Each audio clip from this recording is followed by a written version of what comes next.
Just like in the movies. Welcome to SuperWonder Legacy. I am Jared. I'm here with Brit. What's up, Brit? Hello, hello. And today we are discussing my other favorite DC couple, Green Lantern, Star Sapphire. So, for those of you that have been watching the show for a while, know that I am on a mission to turn Brit into a Green Lantern fan. And Brit, how successful have I been so far? Very successful. My perception of Hal Jordan has changed immensely, and honestly, he is the fourth favorite, character, especially when we're writing him as like this comedian, but he's kind of like the very funny, annoying, but you can't help, like, you hate to love him uncle. Exactly. Hal is always one of those characters where, like, if he's written well, he can be a bit of an a-hole, but when you need him to be there, he is so there. And the thing about his relationship with Carol, as we will see in the next probably 2 or 3 hours, um, they have a very similar relationship to Superman and Wonder Woman. So I guess let's jump into this. So we're talking about SuperWonder and Green Sapphire. Hey, what's up, Randy? Hal Jordan is my favorite Green Lantern. Yeah, he's one of the best ones. So let's get started. So Britt, please review to us.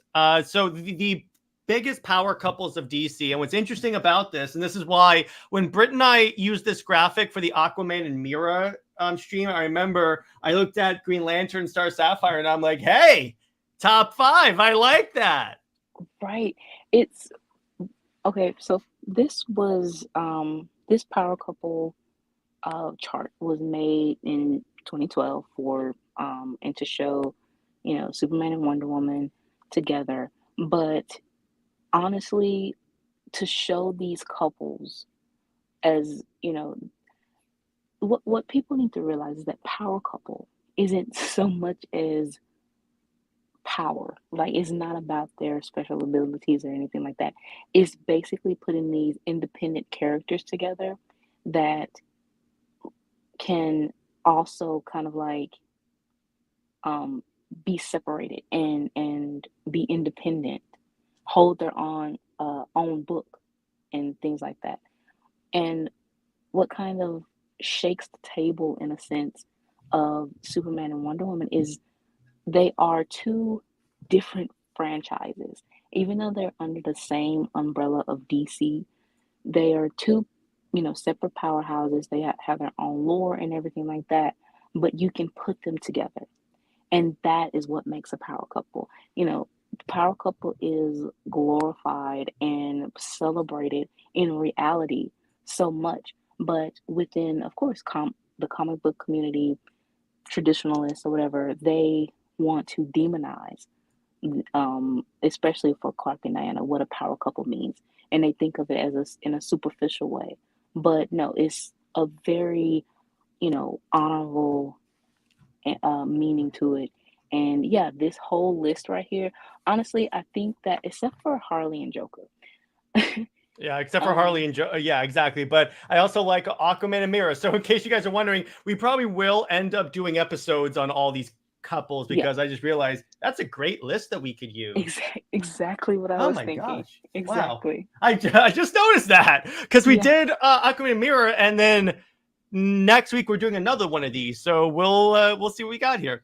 So define for the group that's watching what an agape is. Okay. So it's one of those, it's a type of love, because love is I think it's 5 different types of love. So this is one of them, and I think it's pronounced agape. I want to say it is, but it's an unconditional love that sees beyond the outer surface and accepts the recipient regardless of their flaws, shortcomings, and faults. And this pretty much means exactly what we know of Clark and Diana, that they are two outsiders. They are an immigrant and a refugee, and they see each other as just that. They don't see each other as Superman or Wonder Woman. They don't see each other, or at least Clark doesn't see Diana as Wonder this princess from an island. He just sees this woman that is, on his same level. He respects her. He is the antithesis of what the Amazons, think of men that have power. That he doesn't want to control her or anything like that. He just wants to respect her and pretty much prove his worth to her, whether being in a romantic relationship or being her friend, and they can be vulnerable together. And this type of relationship is pretty much what people strive for. And it says what you want in a marriage too. You want Exactly. to basically marry your best friend, someone who knows you, who you can just look at and they know what you're saying. And that is something that has been portrayed um, in the comics for Clark and Diana. It's just, of course, DC themselves and fans want to belittle it and gloss over it. Um, But DC um, fans be- belittle, bestow your heart.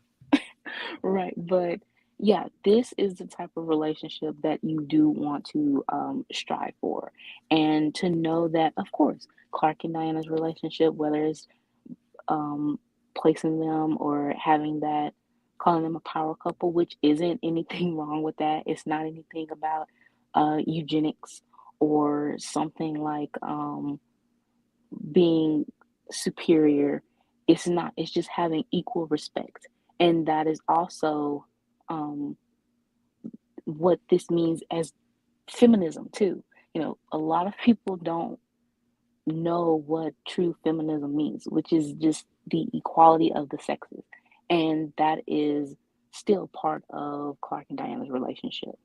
Exactly. So then we get to our couple of this week. So we got Green Lantern and Star Sapphire, Hal Jordan, and Carol Ferris. The greatest Green Lantern and an individual whose ring is powered by love. So, Britt, let me tell you this. So let me ask you this. So, from your research, what do you know about Hal and Carol? Okay, so at first, what was interesting was how she went back and forth with um, tr- an anti-hero, a villainous, Mm-hmm.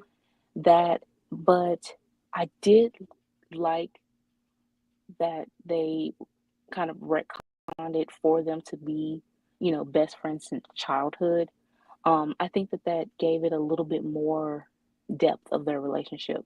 They already have the connection um, of, of how, working for the company that Carol is over with her father. But growing up together, it just gives like a little bit more, um, you know, it makes me honestly, when I was reading it, want to root for them now.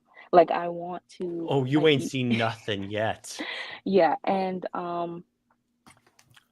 again, how you explained it, how isn't a womanizer, and you know it can be perceived as such, with especially with the new 52.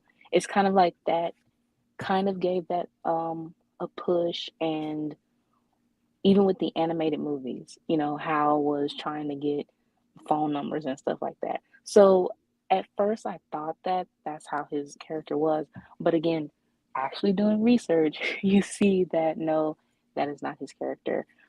I did see some uh, controversial little pairing Okay, yeah, before. I will address that because trust me, there is.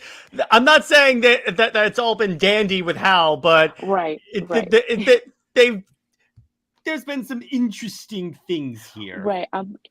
It's, as always, there are some very, like you said, interesting little tidbits for these characters. However, the overall idea of them, and that's pretty much what I look at, is the overall idea of these characters. And to really, I guess, get to their core. And everything else, I mean, you can blame it pretty much on the writer wanting controversy, their beliefs, their, mindset. And yeah, I'm not trying to take that away. Sometimes, yeah, you do need to take that away because they go too far with things like John Byrne. But the overall, just the character, though, and what they stand for is what I look at. And for Hal, I would say that he is very flawed, but at the same time, he is a likable character and an entertaining character. And yeah, someone who, honestly, the way DC kind of handles him is disappointing. And Big I would surprise. rather, yeah, DC Disappointment Comics. Um, I would rather read more of Hal than anything. Oh, trust me, if you read Green Lantern comics, particularly the ones of Hal, they're a blast. He had one of the few good Rebirth books because it didn't crap on what came before. Moving on.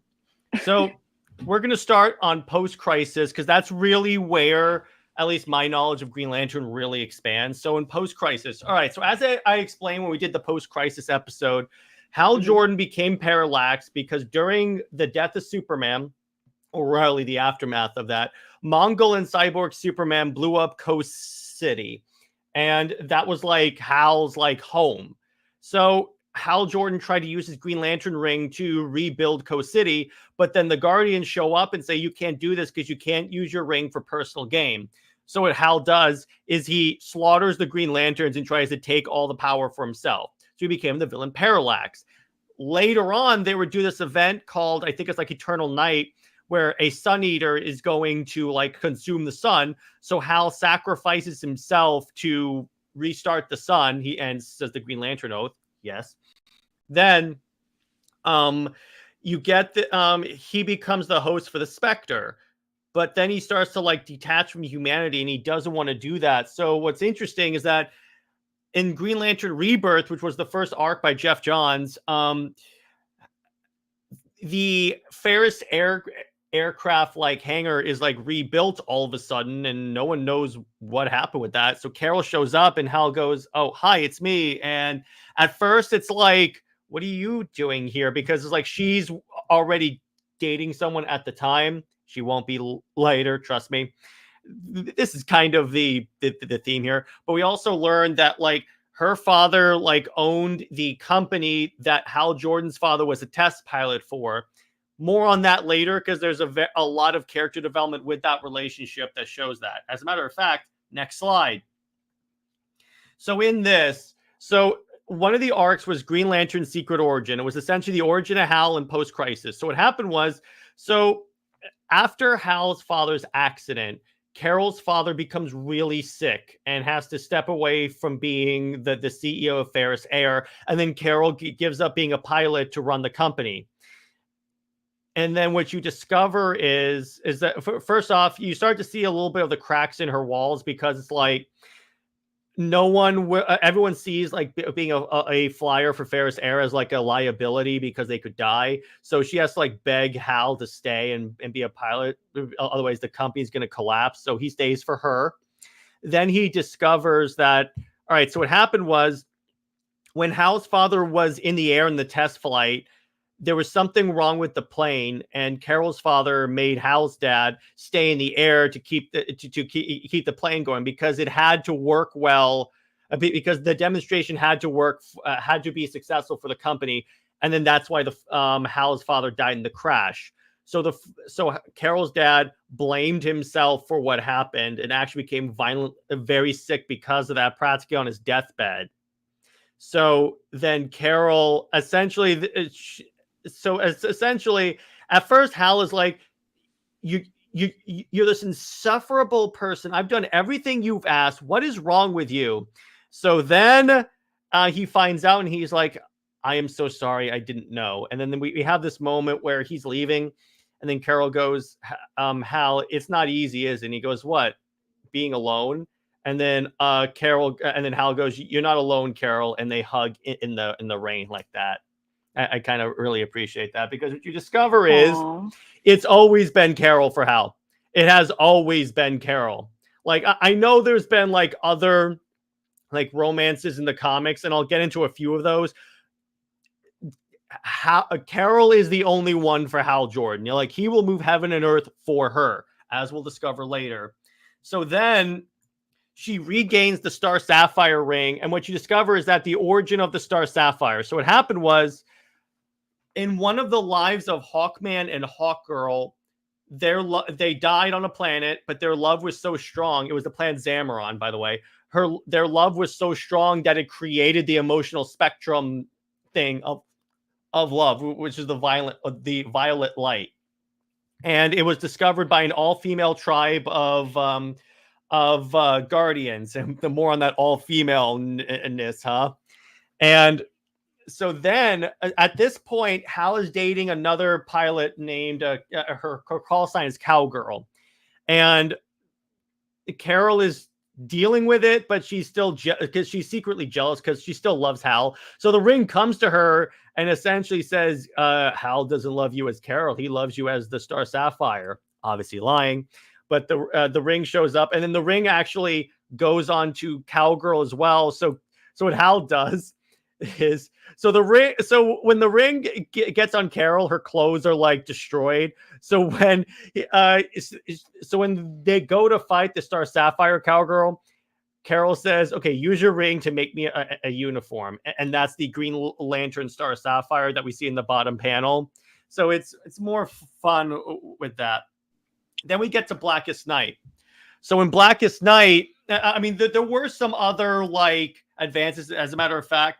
So in the Sinestro Corps, which is the story before this, so the way Jeff Johns wrote this, it was so good. At the end of major character arcs, a yellow ring would all of a sudden just show up and say blank, blank, blank. You have the ability to instill great fear. Welcome to the Sinestro Corps. It even showed up to Batman at one point.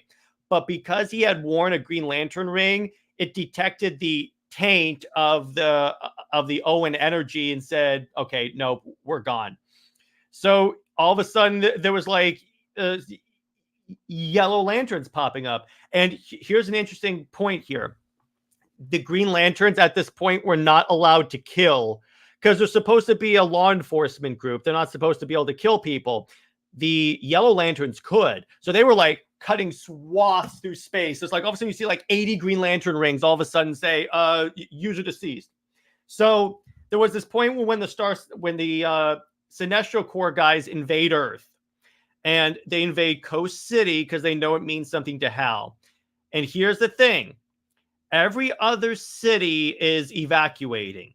And when Hal looks out, what he sees is in the coast, and the citizens of Coast City are shining green lights. None of them are evacuating because they're standing with their superhero. Wow. And essentially, now it gets better. At the end of Sinestro Corps, people start moving in droves back to Coast City because at the time, no one would move in there because they thought they were going to blow up. So here's the thing. It used to be called Ghost City, but now Coast City was renamed the City Without Fear. Because when all the other cities invaded by the Sinestro Corps members were evacuated, not one car, not one person left Coast City. They just signed green lights in their windows in solidarity with Hal.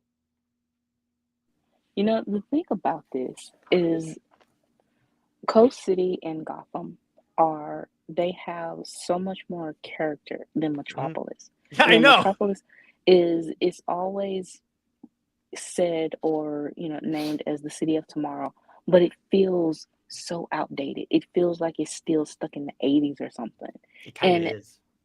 Yeah, but it just feels like Metropolis is so. First of all, you have like 50 million Kryptonians in one city for no reason. There really shouldn't be any crime. I know, right? Who's gonna try and rob a bank when there's 5 gods? But just it feels very. I understand that you want these characters and their settings to feel like a fantasy, like at some point a utopia. But for Superman and what he basically is supposed to convey as the champion of the oppressed and man of the people, we don't really get that. We don't see like the hardships within Metropolis. I know Philip Johnson Kennedy, he tried to do that when he brought back the super twins and they were Hmm. like doing protests and stuff, but he still kind of glossed over that. Hmm. And it really didn't expand on it. It wasn't the focus of Metropolis like having this issue. Even when he who shall not be named did the did the identity reveal, and the promo or prologue of it was that the Daily Planet was destroyed. But yet, when you actually went to the actual story, none of that No, really I happened. know. I wish that had happened because there would have been consequences. But Yeah, no, at least with it this city was blown up. yeah, it feels like. And another thing, Death of Superman really caused a lot of damage for a lot of things. Not Yeah. only not only in a meta, textual type way, and literally of like almost causing the comic market to crash, but in story. Like so many characters were affected by this, and it's kind of like, why do you keep bringing up Death of Superman when it is basically a terrible story for a lot of characters? Yeah, exactly. Including this. Well, actually, so going back to, I'm going to go back to Green Lantern Rebirth for a second here. So what is significant about what Jeff Johns was able to do about Hal Jordan, because essentially Hal Jordan was character assassinated with becoming Parallax stuff. But what Jeff was able to do is essentially reverse that by saying Hal wasn't all in control of his like faculties totally. Like what happened was, so you remember how the Green Lanterns were weak to the color yellow? Right. So what that actually was, so each of the emotional like spectrum like colors has an entity that represents them. Like for the Green Lanterns, it's the whale ion. So for the Yellow Lanterns, it's a being called Parallax. What happened is the Guardians originally imprisoned Parallax in this central power battery where like all the Green Lanterns get their power. That's what led to the weakness. So when Hal became Parallax, it was because the being had seeped into his mind and was controlling him. Obviously, when that was purged, they no longer have that weakness.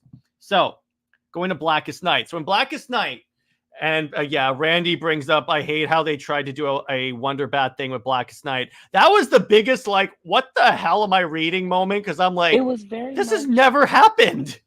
it was very much out of nowhere. It, pretty much, which is kind of ironic, is how Tom King did Wonder Woman 13. It's very much out of nowhere from uh, the separate books. Wonder Woman at that time was with Tom Treasure, I think, and Mm-hmm. then Bruce was dead. Yeah, he And was from Final Crisis. so when he came back, actually, he just went. There was no type of romantic like indication with them at all. He died and I guess came back to life thinking of Selena. Um, and like I said, Diana, she was with Tom Treasure, and honestly, it just, of course, it was written by Greg Rucka, so he basically made it seem like Diana had like this secret crush, and that was the only way to bring out her love. Like, no, you're disregarding her mother, you're disregarding her sisters. If anything, she wanted to kill them. But a dead guy Yeah, that she remember that? never, a, a dead guy that she never had really a romance with or anything solid, um, you wanted to push that. And then I believe that when um, it got backlash, he blamed editorial and Oh, was like, no, really? that wasn't my, Well, yeah, speaking he was of like, romance, here's real romance. So during the Blackest Night, it gets so bad that Hal goes, okay, this is the only way. I'm going to reabsorb Parallax and become Parallax again. And then Carol goes, wait. There's no way you're doing this again because it'll consume you. And then Hal goes, yeah, but you'll bring me out of it. I trust you enough for that. So then he's about to leave. She kisses him. And this is the first time she has said, I love you in the entire run. So she's essentially saying, I love you and I will get you out of this. And then he becomes Parallax again. And obviously it fixes. And then what happens after this is an event called Brightest Day, where you have the White Lantern Core of Life. And what happens with that is all the other lantern entities are like scattered around Earth. Like for the Star Sapphires, it's a being ironically called the Predator. And it infects a dude that has this unhealthy obsession with a waitress at one point, and she has to like talk him down, and the way she talks him down is she kisses him. Even Hal is like, wait a minute here. It gets really Wait, interesting. see, that is Yeah, go the ahead. tidbits that is the tidbits that I'm talking about. That is very Okay, it's off. because here's the thing, because the way the Star Sapphires like release that was the only way to release it, because that is the entity of love. So I get why they're going for it, but it doesn't look good if you don't know the context. Right, it doesn't. And honestly, it's the same context of Diana having a secret crush or whatever on a dead guy. Yeah, exactly. And I will say, I'm going to be skipping the Grant Morrison run, because that is really where you get like Grant Morrison actually went on record and saying that he considers Hal to be pansexual because of he travels through space and stuff. And I'm like, because he wanted Hal to be like the Captain Kirk of DC. And I'm like, no, he is not, bro. No, this is the same run where he had Hal Jordan punch God. You know, I love Brit's reaction. Yeah, that's very Grant Morrison. The thing is, a lot, especially for Superman fans, they want to praise Morrison a lot, and he does. They do a lot of questionable writing. Yes. Have you heard about the orgasm guns from Wonder Woman Earth 1? Yeah, that honestly, he wrote DC 1 million, right? And how with Clark having like his end of basically, it seemed like Lois is a robot or something, like he reincarnated her soul or something. I think I remember. I forget exactly what it was, but yeah, she was basically resurrected in the body of a robot. That is the creepiest thing. Well, remember in New 52 Earth 2, she was brought back as Red Tornado. Even that is worse, because you're basically turning her into another character. Just how, with having her. It's kind of like you don't know what to do with her, so you just give her superpowers. But there's no way DC would do that nowadays. Oh, I had to. I had to. But so now we get to the New 52.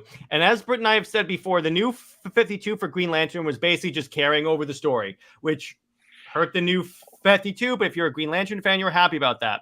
So at this point, at the end of the post-crisis era, Hal is like stripped of his ring, because what happened is he like, I think he goes against the Guardians at one point, and then Sinestro gets a Green Lantern ring again and is reinstituted into the Green Lanterns.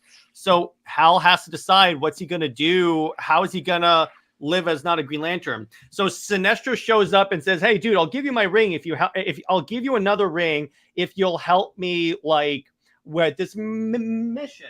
So they travel to the Indigo Tribe. Now, the Indigo Tribe are the Lantern Corps for Compassion, and they were like co-founded by Abin Sur, the dude who gave Hal his ring. So they're captured, and Hal's ring has only enough battery power for one construct. He's like, he essentially goes, I can see one last thing before the light goes out, and he thinks he's going to die. The last construct he says is Carol. And he says, Carol, I'm sorry. It's like he thinks he's going to die. Obviously, he doesn't. He gets back home. And then you get to the conclusion of the Jeff. Hey, what's up, Daniel? Then you get the conclusion to the Jeff Johns era of Green Lantern, which it is. You would love this, Brit. So what happens is he returns to Earth, no longer a Green Lantern. He comes to Carol and says, look, I'm a mess. I've screwed up this. First off, he shows up and just kisses her, and he goes, okay, let me start. She goes, okay. And he goes, okay, listen, I'm a mess. I've screwed this up way more times than I care to count. And honestly, you deserve better than me. But you know what? I realized I was going to die. And I only had enough charge for one last construct. And I realized that the only thing I wanted to see is you. So will you give us another shot? And then Carol says, technically, this would be your 10th chance, but okay. And she accepts it. And then they're together throughout the rest of the run. And then the way Jeff ends this, it is one of the most heartwarming and fantastic endings. So what you see at the end, the very last issue of Green Lantern by Jeff Johns is like 1,000 years in the future. You see like a new class of Green Lanterns are being sworn in, and then there's one that comes to the like to the record keeper of the Green Lanterns and goes, "Tell me again the story of Hal Jordan." So they're telling you the story of the last arc of Hal Jordan. And they show in the last issue what the other core guys are doing. Like John Stewart becomes a congressman. Guy Gardner becomes a bar fighter because, of course, it's Guy Gardner. Kyle Rayner becomes a White Lantern and helps to like rebuild life. All the old Lantern Corps. Then it shows Hal and Carol. Hal and Carol get married. Their wedding rings are their lantern rings, and they have a son. And you notice there's a new 52 versions of the characters. And then the thing about this, it ends with one of the most emotional things ever, where the record keeper says, this is the story of Hal Jordan. His was the spark that lit an eternal flame. So it's like it cuts to him getting the ring for the first time, and then it cuts to what it turned into, because what you realize that all the other Lantern Corps, everything that's happened in Green Lantern, all of it can be traced back to Hal getting that ring. And when I read that, that was like, he bookended it so well and says everything that you just read comes back to that one moment when Hal was given that ring. He was the first human to get a Green Lantern, because the Guardians, absolutely no one respected humans. And in fact, Abin Sur was the greatest Green Lantern before Hal. And then Hal had to fight his way twice, really. First, when he was like, before he became Parallax, but after he was resurrected, there was this group called the Lost Lanterns, which are the lanterns that he killed as Parallax. He didn't actually kill them, we discover, but he saves their life on like the planet of I forget what it's called, but on a planet. And eventually they decide, hey, we're not going to like you, but we'll work with you. This is also where we meet a character that Hal had been in a relationship with named Marissa, where this is one of the problematic relationships they put Hal in, where technically she is 15, but it's alien rules. So it's like anime rules. So it's odd. But the point is, in the Sinestro Corps, so Hal had had saved these lanterns' life. And eventually the Lost Lanterns show up and say, hey, listen, despite what happened with us, despite us hating you, you still stood with us. So you know what? We're going to stand with you. Wow. I honestly, that really a total different perspective of Hal yet again. Mm-hmm. Because first of all, I can see why the Green Lantern franchise didn't need the reboot. Even though it's a lot of characters, but the way Green Lantern pretty much skyrocketed to I would say second best to Batman within post-crisis, because of the rich storytelling that they continue to have. I got news for you. The reason why Green Lantern is any bit the character that he is today is because of this run. Because without it, you don't get the other Lantern Corps. You don't get anything that we take for granted in the Green Lantern mythos, like all the different Lantern Corps. It's all from this. Yeah, I pretty much see that now. Honestly, if it wasn't for Hugh Garrett, I wouldn't have known even half, of what I know now of the Green Lanterns, because again, you just go on the fan site sometimes, and you just do the basic stuff. Or what we see in New 52, even with, I would say even Johns, he pretty much made Hal kind of like a womanizer, with Diana, saying dibs and stuff like that. And that became kind of like a gag for him. Um, But then again, but you can explain that as if that was like really young Hal Jordan. Like he wasn't like mature yet.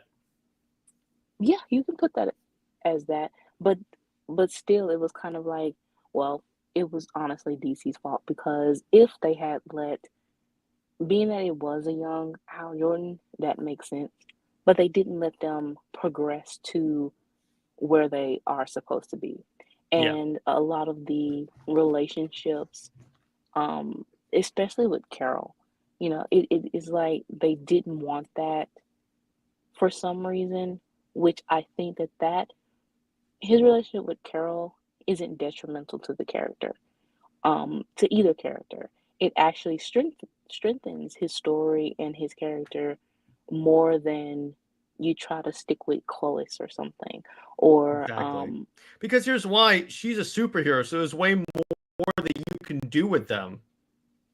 that's pretty much, yeah, that's true. So You real quick, so more on this. In the new 52, we also got the introduction of Jessica and Simon. Now, what role did they come in? So at one point, Hal becomes the commander of all of the Green Lanterns, and Jessica and Simon keep arguing. So Hal mhm. goes, "Okay, that's enough. Here's what we're gonna do." He makes them partners and basically gives them one lantern battery and says, "You guys can only charge your rings if you're together." That seemed like a Hal Jordan thing to do. Yeah, he's like, "I'm done with this crap."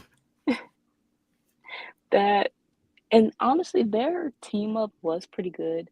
It was Um, I, that was one of the few good Rebirth books. yeah, very few. Is Green Lantern Rebirth was solid, Brit. Solid.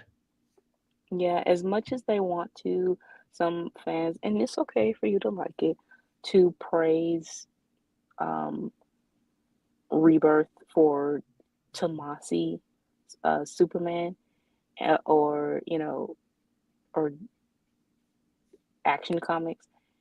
It was like it it felt mean spirited on that end, and Wonder Woman too, and that was where that praise came from. Mhm. But as we see now, those runs actually haven't aged well at all. Um, No, they have not. but things like Green Lan- Green Lantern, or those um, even Green Era, I would say kind of aged well. Um, any other book outside of basically the Trinity for Rebirth aged well, except for those. I mean, Tom King's Batman is very, no one wants to touch it, especially with the gimmick of the wedding that never happened. Then he Oh he yeah. really doubled down with basically ruining the relationship or the dynamic of Batcat with Batman and Catwoman. I mean, that book was it made it made the relationship very toxic, and it seemed like, why are they even together if they're so bad for each other in that sense? Like it wasn't a very healthy relationship, especially when he made um, Bruce seem suicidal as well. I just didn't like that. Yeah, exactly. That was really weird. And speaking of weird, we skipped the Grant Morrison era for obvious reasons. And because that's what I call the dark times. And then we get The to dark. Dawn of DC. So I was really excited for Dawn of DC Green Lantern because I was like, what's this going to be like? So the way this starts off is so Hal returns to Earth, and Earth is under quarantine by like the United Planets. We don't know why yet. We find out later, but that's not really important. So he returns home. He tries to rekindle things with Carol, but it turns out Carol is engaged to someone else. Now, here's the funny thing. So Hal keeps trying to like win her back. So it gets to the point where Hal becomes the pilot of her private jet just so he could be with her. Wow. That That's what it is. She's like, "Are you kidding me?" He's like, "What? I had to get your attention." that is very. I mean, he doesn't give up. That No, he does not. Then we get a flashback, and what's very significant about this flashback is so it shows them as kids. So he steals a car as like a 12-year-old, drives them to Vegas, and they hang out. But then he gets in trouble, and he gets sent to live with his father, as we know that what happens. But essentially, he tells Carol, I'm always going to come back to you, right? Oh. And then what you get next is on the wedding. So the subplot of the Green Lantern run by Jeremy Adams for Dawn of DC is that the Guardians have been deposed as leaders of the Green Lantern Corps, and the Lantern Corps has essentially become the private police force / army of basically the UN of space, and they're like oppressing people with the Green Lanterns. So what happens is, Hal, Joe Mullins, Cruz, Kyle Rayner, all the good Green Lanterns are trying to stage like an insurgency. So what you find out is Carol, in an attempt to like force herself to get over Hal, she says, okay, so let's go get married now. So she's at the church, and then the Star Sapphire ring shows up because Hal is in danger, and the ring knows she secretly loves Hal. So Hal is getting his ass kicked by evil Green Lanterns, and then Carol shows up and goes, "Let him go now." And it's like this burning purple light. He goes, "Oh," and then Hal basically goes, "Oh, you guys are in trouble now." And then she saves them. And then here's the thing. So then she says, and this is in the immediate pre-issue to Absolute Power, Carol tells him, "Listen, I know I should." Carol basically says, "Look, no matter what, I know you're going to have to go fly off and be hero. But the truth is, I was trying to move on, but it turns out I can't move on from you." She says, "Hal, I've known you my entire life. I know what you are, and I know what you aren't. And at some point, I thought I wasn't giving myself a fair chance. No one stays with the first person they loved, right? They move on, they discover themselves. But you know what I discovered, Hal? I don't want anyone else. I don't want someone that's predictable. I don't want someone that doesn't challenge me. I want you, and whatever insanity comes with that stupid grin of yours." That's cute. And then right before he can say, "Carol, I love you," they're captured by Amanda Waller's forces. And then what you discover is, so Carol spends time with the superheroes, and then because previous to this, she never really was like Star Sapphire formally. She was more like, "I'll take the ring when it's needed." But now she's like, she even tells Hal, she's like, "You know what? I spent time with superheroes, and I realized I want to be a hero too." So essentially, he goes. So when she tells him this, Hal goes, "Okay, well in that case, I say we go save the universe together."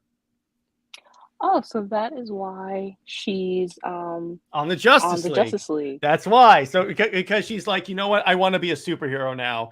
And then again, as soon DC they don't do SuperWonder, but at least they give me one of my couples. They give me something, because I swear this is my secondary SuperWonder. Besides, but it goes SuperWonder, Batcat, and this. It's this.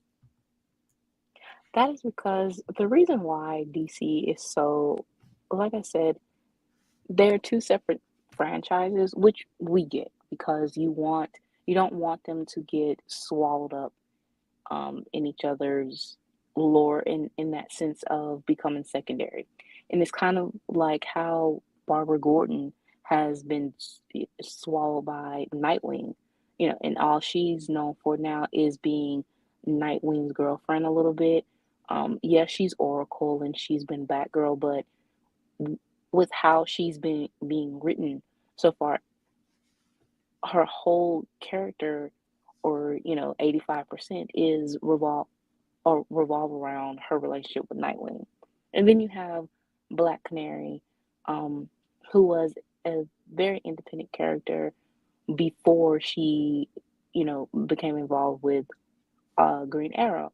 So it's understandable why some would argue over Superman and Wonder Woman's relationship, but at the same time, we know that that's not going to happen. And especially when you have a writer who admits it, saying that it was difficult to write because he couldn't put Diana in the background and she stands equally. you know. Yeah, I know. That's the thing. I'm like, yeah, you're writing Wonder Woman. Lois, you can do that because no one cares about Lois. Atchison says they're just too lazy and scared. Yes. Atchison says, I still think that even with them being two separate franchises, it couldn't and can still work in the future. Yeah, it definitely can. And Britt and I have talked about that. My dream is to see Superman as a Blue Lantern and Wonder Woman as Star Sapphire together in love, fighting extraterrestrial evil. Yeah, because that was my problem with Blackest Night. They gave everyone lantern rings. Wonder Woman became a Star Sapphire because she loves everyone. They gave over Superman. They gave it to Barry Allen, probably because Jeff Johns is a big Barry Allen fan, so he wanted Barry Allen to be like the hope of DC. But I'm like, Superman embodies hope. What are you doing? Well, I would say that as far as post-crisis Superman, no. Yeah. Well, let me put it this way: what you have told me he embodies hope. It's not like what he actually is. Yeah. But I want to read you a little bit more here because Britt, this next line, you know what story we can use this for. So I'm gonna read it. You'll immediately know what story I'm thinking of for this idea. You ready? Okay. She says, I was just a few words from getting married, from doing what I thought was the right thing. Now here's a line. The predictable thing, trying to figure out a way to break whatever this is between us, but I don't think it can be broken. You know exactly what storyline I'm associating this with. Yes. Yeah, you know. We'll talk about that after we're done here, but you know exactly what I'm thinking. So, yes. Ashton says, have to remind those rogue lanterns that Star Sapphires are fueled and empowered by love.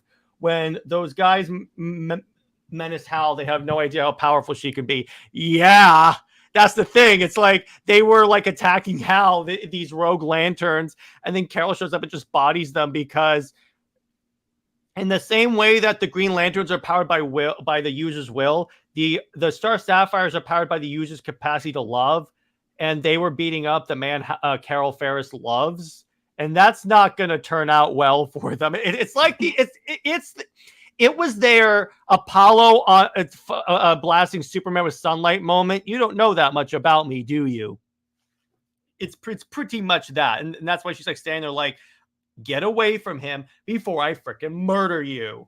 Oh my God, that is the moment. I mean, the purple light shining bright and all. Yes, that is the moment. Yeah.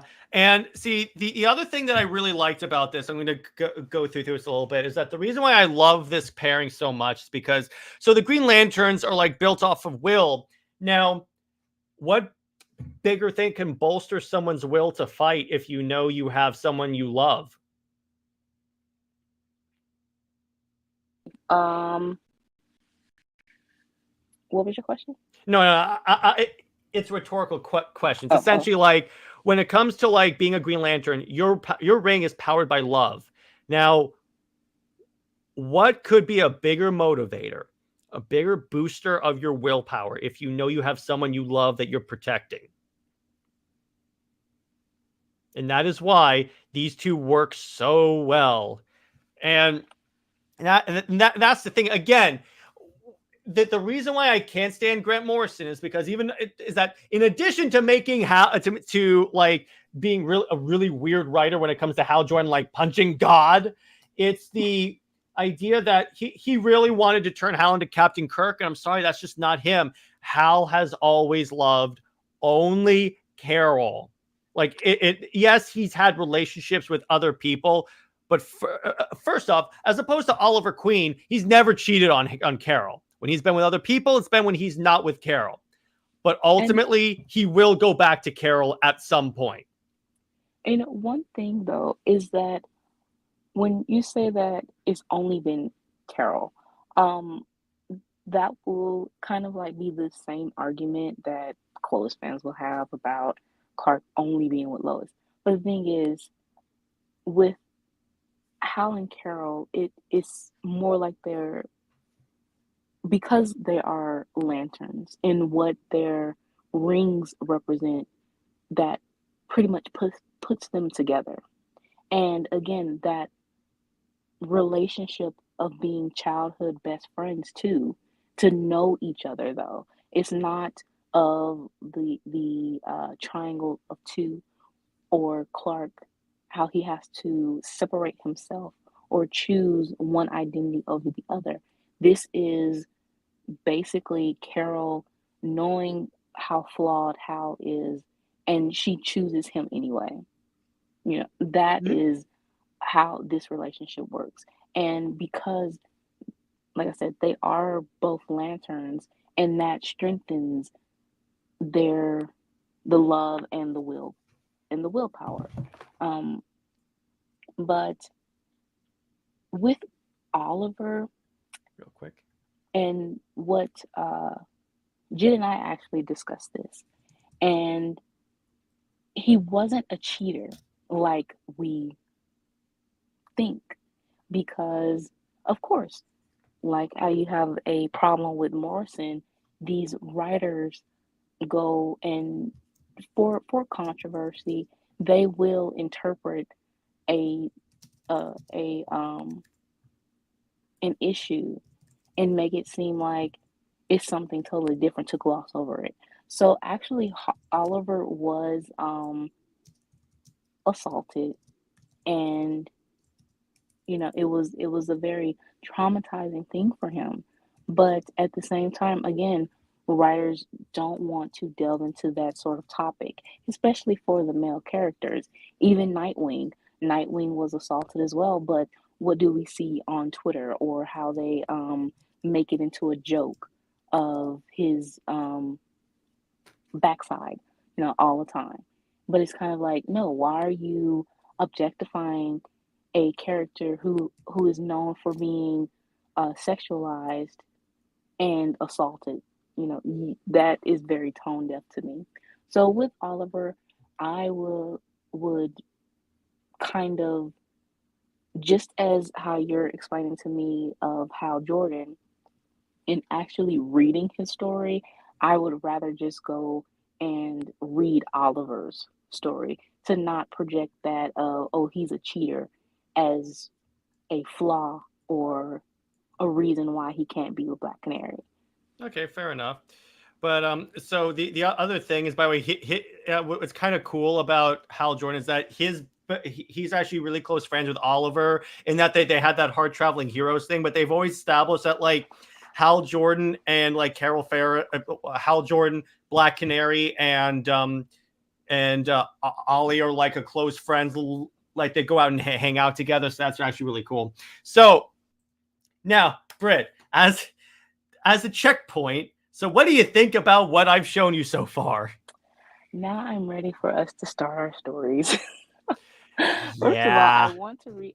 First of all, I want to read the issues in full myself, Hmm. to really just get the character a little bit more. And from already, the artwork is beautiful. So that is something else that I want to see in full. And second, again, like I said, knowing a better perspective of Hal and these characters too, um, because first I was a Superman and Wonder Woman fan, of course, but with how I would say the fandom has been, it's very unwelcoming in a sense, and it's the way that the direction of the characters aren't to my liking. So I would rather, get to know other characters to basically fall back on, and that I see has a much richer and kind of, I would say that DC has more of confidence to take a risk with characters like Hal Jordan, Batman, even Flash.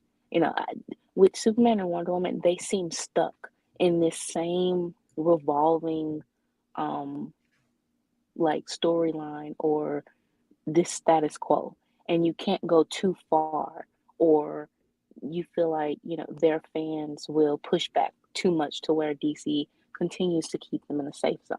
So with Hal and Coast City and everything like that, you feel like, okay, this is where you can get the intense story and more of a character push and a character challenge. Yeah, exactly. And the thing is, it's like, and this is again, so we'll start talking about this. So we can see like the origin, the similarities between Superman and Wonder Woman in that. So you see Hal. He's like the greatest Green Lantern. Superman is like known as like the leader of the DC universe. And you see Carol, and it's kind of like she's part of a tribe of heroes, of space heroes that's only women, and she's supposed to be like this embodiment of love. So you can kind of see that in that sense in terms of, and you are muted, Brit, if you were trying to talk. Oh, I got it. Oh, what I was saying is right. That again, you know the difference between childhood best friends and adult best friends.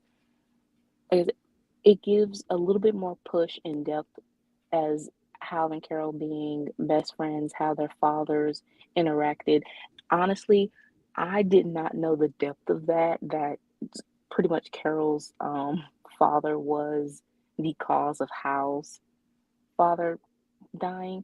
Mm-hmm. So that pretty much can give them a lot of conflict and something that they do have to get over together. You can really tell a drama with that, and it's actual natural drama. I don't care for the contrived type drama, a conflict that, say, Tomasi tried to bring up or something like that. But that is something very emotional and has emotional depth that they can overcome as a couple, and you want to see how can they do so. Yeah, exactly. And the thing about this also is like, even when it's like, um, there was this interesting, yeah, so Superman and Wonder Woman are peak heroism. Yeah, exactly. And that's why they really work together. And then Randy says, at least they are trying new things with the absolute universe. Oh, more on that later. We'll definitely be talking about that because absolute pre-order numbers are in, and I got to say, they are excellent. More on that later. So the other thing that I really dug about this is like, you can take the Jeff Johns run, which starts from Green Lantern Rebirth. Okay, so when I say Green Lantern Rebirth, it's not the Rebirth Green Lantern book. There was a book in post-crisis called Green Lantern Rebirth. I just want to be clear on that. And it goes all the way until I think the a storyline, the new 52. I forget exactly which one. So it's practically like a 10-year run of stories. It's like all three of those omnibus over there are that storyline. I got them because I happen to have a crap ton of Amazon gift cards. So I was like, oh, okay, screw it. Let's get all three. And you know what? I just read them cover to cover. And here's the thing. As I'm reading it, so Brit, you know how you send me the crying cat emojis, right? Right. That was me reading this because I was like, because when you see like because the great thing about this run is that Jeff Johns will set something up that he doesn't pay off for a while, but then when he pays it off, you're like, yes. Like the Sinestro Corps, that was set up practically from the second arc when all of a sudden you just have a ring show up and say you have the ability to instill great fear. Previous to this, there was no other ring short of this of the Green Lanterns. So everyone's like, the hell is that? It even shows up and tries to get on a Scarecrow's hand, but Hal and John scare it off. So they're like, what the hell is up with a yellow ring? And then the Sinestro Corps invades, and we're like, okay, Superboy Prime and the Anti-Monitor become Yellow Lanterns. Oh, wow. And the point where there's this great line. So Superboy is fighting Crypto and he like throws him to the side. And then all of a sudden you see off panel, someone says you shouldn't have hurt the dog. Not the dog. Superboy Prime turns around and he sees Kara, Power Girl, and Superman. They're obscured in shadows. All you see is their heat vision charged eyes. And I'm like, yes, that is the most badass thing I have ever seen. And then they beat the crap out of him. Because the thing about it is that, so he's in like this suit, but they have to beat him fast because the minute he gets powered up but by the sun, he'll be practically invincible. So they're like trying to beat the crap out of him before he can like be taken over. And then what it's actually kind of funny is he gets a tie-in in Blackest Night. He gets sent to his own world where the adventures of DC Comics are in DC Comics. Like he's reading the issue that he is in right now. He goes, "Can they ever not make me the villain?" Like he is reading so basically hitting breaking the fourth wall. Yeah, he's literally breaking the fourth wall. He goes to the comic book store to get spoilers because he wants to know what happens to him next. He goes, "Quick, I have to know what happens." And then the owner of the stores goes, "You look a lot like Superboy Prime." Wow. And he goes, "Yes, I know that." But the other thing that's kind of interesting is that you also see the Guardians actually they do stuff that is that actually makes them look like a-holes. Case in point. So at a certain point, one of the Lost Lanterns, his name is Lyra, and one of her partners was killed by a Sinestro Corps member, and Lyra just kills him without investigating him, without bringing him in for like a chat, and plus he was a surrendering prisoner. So she is investigated, and she goes, "This is BS. He was a Sinestro Corps member." And they're like, then the Guardians literally make up a rule that says you can't, the Green Lantern Corps, you can only kill a Sinestro Corps member, not anyone that has given up the ring. And then they retroactively charge her with murder. So they're like, the Lanterns are like, well, this is BS. So what they do is they create what's called the Alpha Lanterns, which are essentially the internal affairs division of the Green Lanterns. And they're like practically robots, and they just basically charge her. Then she's dishonorably discharged from the Green Lanterns. Then she on the ship to her home planet, she starts to feel very angry. Then we get the debut of the Red Lantern rings, because the Red Lantern ring shows up and goes, "You belong to the Red Lantern rings." And so, what's interesting is that the reason why Abin Sur crash landed on Earth, Abin Sur is again the guy that gave Hal's ring, is because he was escorting Atrocitus, the one who leads the Red Lanterns. And then Atrocitus says, there will be, the Owens will fall. The prophecy of Blackest Night will happen. So the thing about Jeff Johns' run is he's setting up all this stuff throughout the run. And then eventually when it like crescendos, you're left going, well done, sir. Wow. That is what I'm talking about. I mean, a lot of Green Lanterns stories and Batman stories, they all pretty much can connect, and it's like it's telling one big story, even if it is jumping into a different era. It just feels like it's all connected. But with Superman and Wonder Woman, you have every new writer restarting and giving them a new origin, or trying to make their mark, and it doesn't feel like it flows. It's nothing. It's a lot of contradictions, everything like that. So now I'm seeing why within Post Crisis or with the New 52, they did not feel the need to reboot Batman and Green Lantern. I honestly didn't understand that myself. Why are they pretty much cherry picking things? But the more you explain this and how the story has gone on, yeah, this is storytelling. You can have the same character over a span of decades, and it still feels like one big story. And that Hal ending, or bookend, that is the perfect bookend. Yeah. That he can span 4 decades, but you have a solid ending and a satisfying ending for the fans. With Superman, I feel like you really can't. You can't do that, and it Well, you doesn't feel can. like They that. won't do that. That's the thing. Because all the writers want their mark. I would say the transition to Rebirth, like I said, was very mean-spirited. You don't just completely retcon a character because it's not the character that you grew up on, or it's not the character that you feel comfortable writing. You shift them off to it's a multiverse. But the thing is, they it's like the multiverse meaning is that with Superman and Wonder Woman, or especially Superman, he has to be a constant in every world. It has to be he's a reporter. He's with Lois. He has to have the Kents. You know, things like that. It has to be the same. But that is not what the multiverse is. It is something that you should be able to tell different stories with the same character, which is what we're doing. But yeah, it's Yeah, supposed to be that. exactly. We're doing DC's job for them. Which that's what the real fans are supposed to do. What's wrong with GL and Star Sapphire?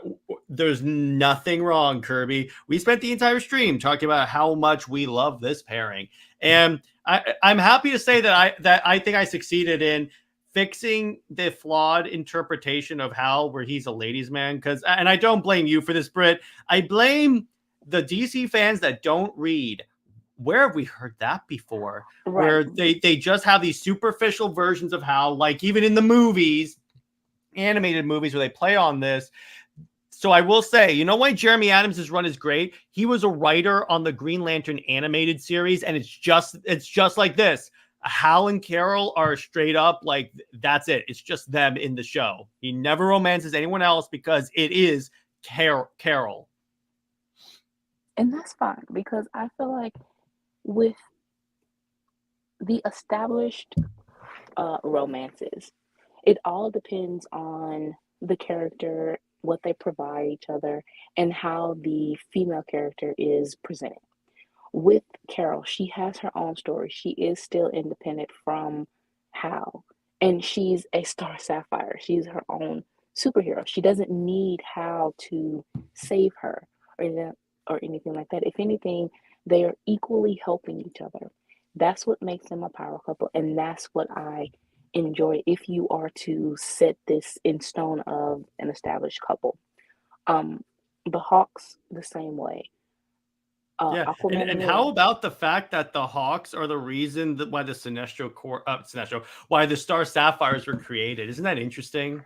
Right, things like that. That when it actually benefits both characters and it creates something new to expand, then yes, I am fully um in agreement with established relationships. But if it's something that is just stagnant and doesn't bring anything new that hasn't already been done or that can be better done, Or then no, I don't agree with it. denigrates the other person. Like even with Wonder Woman and Trevor, that very denigrates her. Wait, if the Green Lantern live action movie weren't a flop, Green Lantern 2, yeah, it would have shown that. I will say about that Green Lantern movie is that they also play in on that because Hal has this moment where like he fails to save someone's life and it kind of shakes him and he goes, I don't think I can do this. I kind of quit because he tells Carol, he goes, "You're supposed to be fearless. Fearless is in the job description." And then Carol goes, "See, I don't see how the ring didn't choose you because it thought you were fearless. It chose you because you have the ability to overcome great fear, and that's called courage." See, that's And I'm fine. like, I I love that. love that. That's why I love that Green Lantern movie. What, the one with Ryan Reynolds? Yeah, that's the one with Ryan Reynolds. Okay, so maybe I need to rewatch it. You should. You should, and DM me as you're watching it. Hey, what's up, Joga? So yeah, so DM me when you watch it so I can know your reactions to that. Except the one thing that got wrong is parallax. That's not what parallax is. I can correct that for you. But Okay. the other thing, so continuing on with this, it's like, again, in any animated movie, yes, he flirts, but it's ultimately good. The one person that he loves fully through and through, it's Carol. Because here's the thing, yeah, she adds a lot to his lore because she actually she keeps him honest, she motivates him, thus giving him more willpower. And I think he gives her like he gives her the security that she's been like lacking her entire life. Because when you think about it, she had to put aside her dreams because her father became sick, and she had to run his falling apart company to, and that's why in this scene, so Hal walks in and he goes, what, and I'm talking about this scene right here. They're basically in an argument because this, Carol, you're like, you're benching. Basically, he quits, and then she basically like begs him and says, Hal, no one is signing up for my company. You're all I got in terms of a pilot. I can't lose you.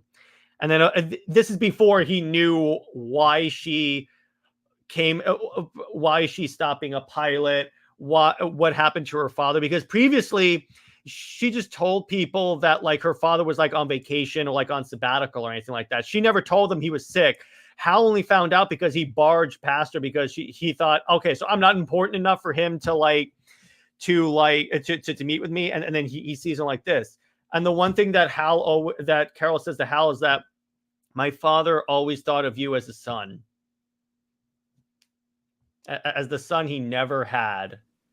Aw, see, that's so sweet. Yeah, exactly. And it completely shatters how he sees Carol. And then, so Carol at first had this policy where she doesn't date employees. And then we get that great line from Justice New Frontier where he goes, I'm not an employee for another week, right? I did read that when I was like, oh, that is very ethical of Carol. Very ethical. Very different from Lois, which she definitely dates colleagues, and she writes stories about colleagues that will later get her Pulitzer because she's not like a good enough reporter to get stories on her own. Ha ha! By the way, my friend that's a diehard Lois fan hates that story because of that. And I'm like, yeah, it paints Lois as evil. Yeah, it definitely paints her as, what I see about Lois fans is that they want to, portray Lois as this independent, hard worker, that she's in this um, man's world type environment.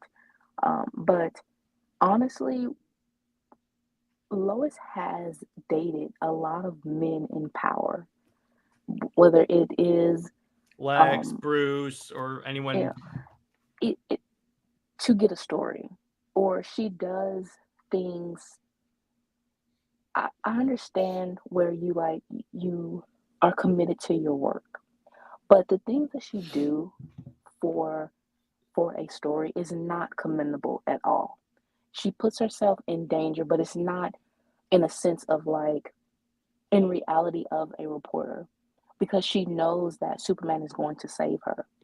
And Mm-hmm. I think that is it's how DC frames it, is that, oh, Lois has been doing things um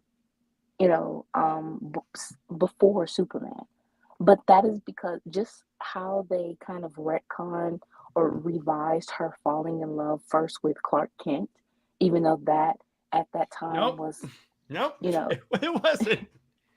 yeah, it Even hasn't in always been post-crisis, that. in John Byrne's Man of Steel, she likes Superman more. But by the way, Barry brings up, ironic, I was thinking earlier during my workout about what would happen if Diana and Clark held the lasso and asked each other, do you love me? That's what I would write if I were the Superman writer, and DC would never allow me to do that, but screw it. Insert the Thanos meme here with Green Lantern live action movie. Perhaps I was too harsh on you. I always said, see, here's the problem with the Green Lantern movie. It's flawed, but it's not as horrible as people think it is. It actually gets the character of Hal pretty well. Yeah, he's the other thing that's kind of cute and ironic about it. That's where he met his now wife, Blake Lively, and they fell in love on the set of Green Lantern, and she's playing Carol Ferris. I mean, that is a love story, you know. I'm like, hey, that works. And when you see them, they have the chemistry right there. So it's really, really fun. Yeah. Lois's toxicity goes all the way back to the Golden Age. Oh, yeah. And Yes, they say we yes, don't it read does. comics, right? Isn't that funny? They say we don't read comics, yet we're quoting the freaking Golden Age. But that's the thing, is that they use certain panels or whatever to justify certain things. And it's kind of like, well, there was actually a fan who supposedly went through all of New 52 Superman. And he, of course, was nitpicking a lot of um, the runs, and even gave praise to Scott Lobdell, who is very problematic as a writer. And he was saying how Clovis was in game, and he would take things out of context, within the the comic that Lobdell was writing. And the thing is, first of all, Lobdell said that he basically wanted a love triangle to bait both Super Wonder fans and Clovis fans. That's number one. Number two, he called Diana basically like this monkey wrench or this speed bump in order to get to Clovis. And knowing that they would never get together, it was just the fact that he wanted, like I said, to bait fans to read the book. But the thing is, his book was the lowest selling book, and you know, lowest rated, everything like that. Um, but this certain fan just continued to still take things out of context, or even with Batman and Superman from New 52, he posted a page where where Earth One Superman, New 52 Superman meets Earth Two Superman and Lois, and she basically says that they are already married. So he questioned it. He says that, well, on my Earth we're friends. So Lois, as her usual conceited self, says, well, that's your loss. And she asks who's he dating, and he says no one. However, on the he posted that page to basically give that this is a hint of Chloe being in game or whatever. But on the very next page, he meets Earth 2 Wonder Woman, and he is very smitten by her. He says, Wonder, wow. And then he says, Wonder Woman, that's pretty. So he's very, very much falling for this older Earth 2 Wonder Woman.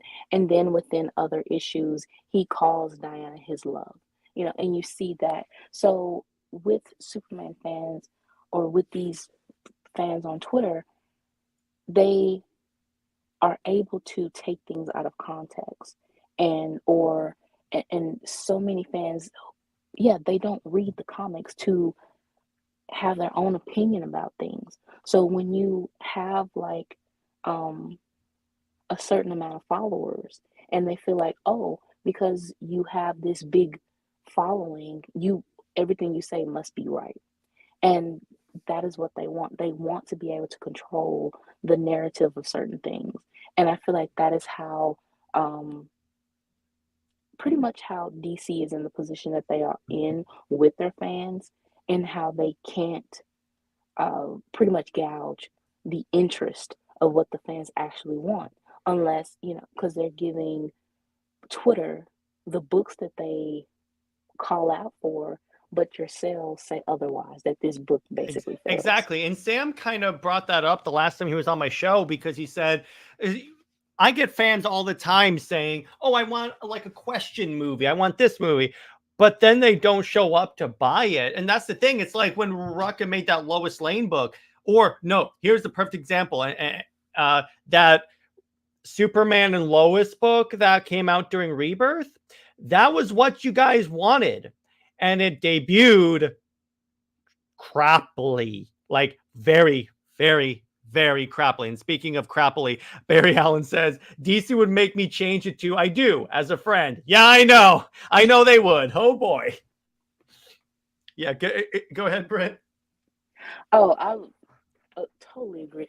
Honestly, they wouldn't even say as a friend though, because right now they're not friends. Or remember that line when Superboy asks Wonder Woman, "You love him, don't you?" And she goes, "Of course I love Oh, him." ... Next page, as a friend, and I'm like, damn it. that, and the thing is with that, again, it is something that they want to continue to bait. A lot of times, the writers, like Byrne had And we know because Elena was 14 when Superman kissed her, but he wanted Clark to end up with like Lana. And even in New 52, they tried to play along with Clark still having lingering feelings with Lana, for Lana. And the thing is, these characters can have multiple relationships. I mean, Batman recently in Detective Comics, that Ramvi, I think it was him, he wrote uh, Bruce and Talia together. That run was one of the most confusing things I have ever read. It was very poetic, I would say. It was very what he was trying to convey in a sense is like an old time play, very tragic, poetic, you know, play. And it works for Batman, but yeah, it was confusing. But then Yeah. in the Batman book, you have him with his complicated relationship with Selena, and then in other Elseworlds book, you have him with, I Barbara. guess, I have to. I'm sorry. no, I had to bring that up to well, screw with you.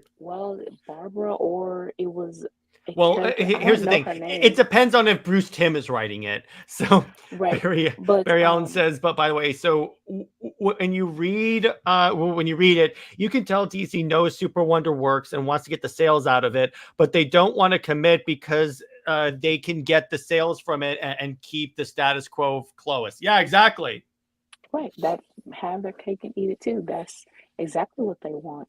I mean, that's pretty much what New 52 was in a sense, because they knew that with a reboot, you don't want to do the same thing. And obviously, they've been wanting to get rid of the marriage since,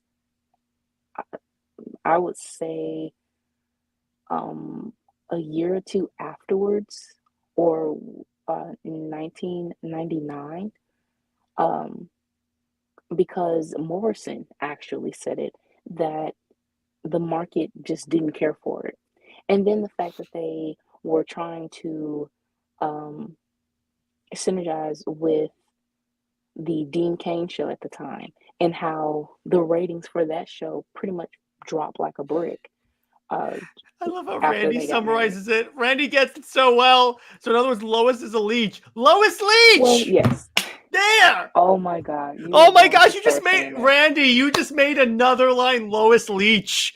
That is so good. I wouldn't mind if DC leaned into the idea if that's been hinted at where they did have something, but Diana chose duty. It would make a good story because it makes sense. Yeah, and what Brit and I said this today when we were talking about Wonder Woman 1984. The problem with that movie, the fundamental problem when it comes to Diana's characterization, in addition to the whole she mopes after Steve, when she finds out that she has to give Steve up in order for the world to go back to normal, she's like, I don't want to do it. That's not Wonder Woman, because as we saw in like Crisis or in New 52, it's with Wonder Woman, the world always has to come first. Right. And I'm like, that's the fundamental flaw. In addition to all the other flaws of that crappy movie, there's that's the fundamental, the central flaw of that movie. And And now by we're going to Brit, get the so same far, thing.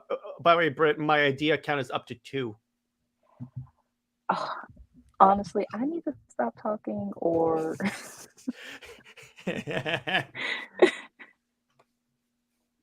one of those, because yeah, the cat gifs, I mean, Yeah, there you go. I thought you would like to know. See, I like to do that because I like to play mind games with you.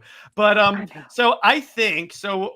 What's really fun about this? So let me tell you that. Let me ask you this, Britt. So of the moments I brought up in terms of Green Lantern, Star Sapphire, what's your favorite moment I've talked about? Honestly, what makes me like so sappy was Hal's final moments, or that was, and he conjured Yeah, the last construct he wanted to have Carol. is Yeah, Carol. And you I mean see that. the beauty of this is that as the panels go on, it starts to get darker and darker and darker as the light goes out. it just kind of like it does make you want to cry. It does, and that is beautiful. Honestly, Doug Mankey's art, it has a certain distinctiveness to it. Yeah, it depends Uh, on who he's drawing because there are some yeah, characters where when he draws them, they look kind of funky. But with this, I'm like, okay, I get it. I get it. yeah, but this actually it works. It really conveys that emotion that Hal has. So yeah, that is my favorite moment. And it's like I said, it's very sappy and bittersweet. So and I love that kind of stuff. So Yeah, my favorite is when he comes back and says, "Okay, I'm a mess. This is probably never gonna work, but screw it. I love you, so let's give this a shot." I'm sorry. I'm like a really, really, really good, big sappy moment. Yeah. So they also did this thing in the new 52 where they had Carol go off and like join this group called the New Guardians, which was essentially, I think it's called the New Guardians, where it was like representatives from each of the Lantern Corps. And then she started a relationship with Kyle. And I'm like, well, this is stupid. So I ignore that as not canon. So they go, and that might have actually been Rebirth, as a matter of fact. That explains it.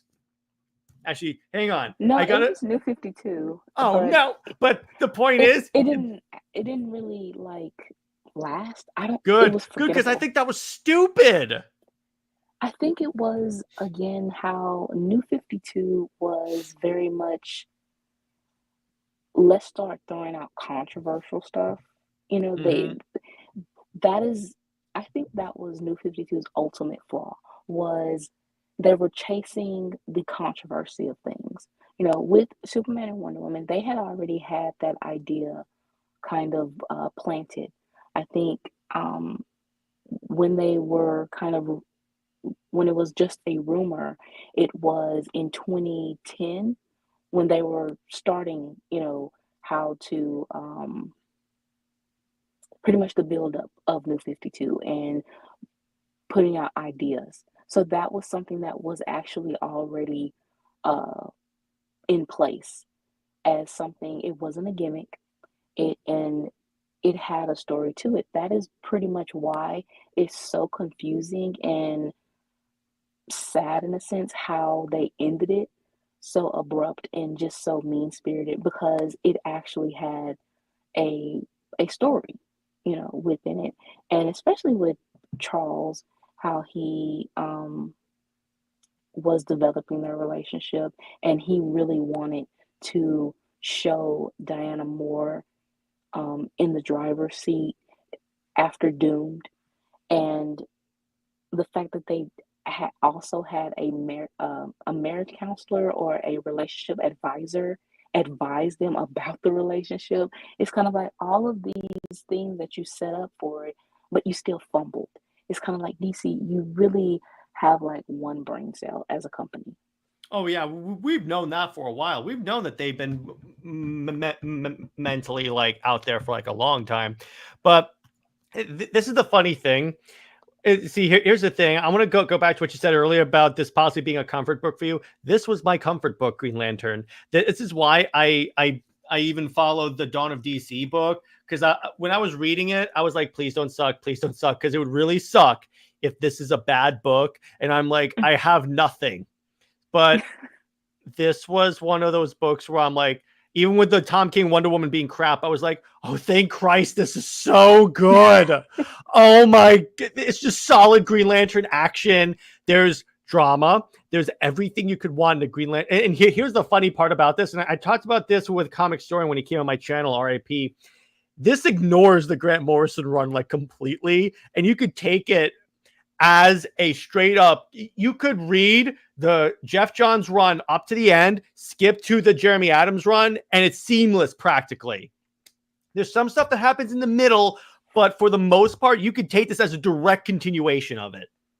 And that is what makes this franchise, even though, like you said, it is some things that, you know, doesn't connect too much.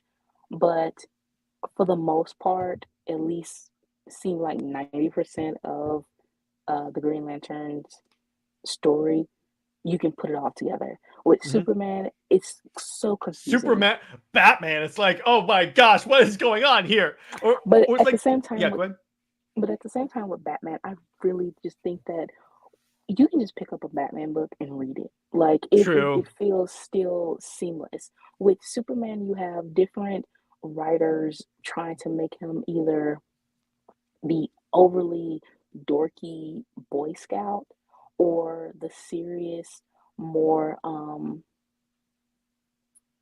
like they're trying to split his identity as, do you want stories that he's more Superman Cal over Clark, or do you want Clark over Superman Cal? And it's like, no, that's not how you write the character. He's supposed to be one, identity together.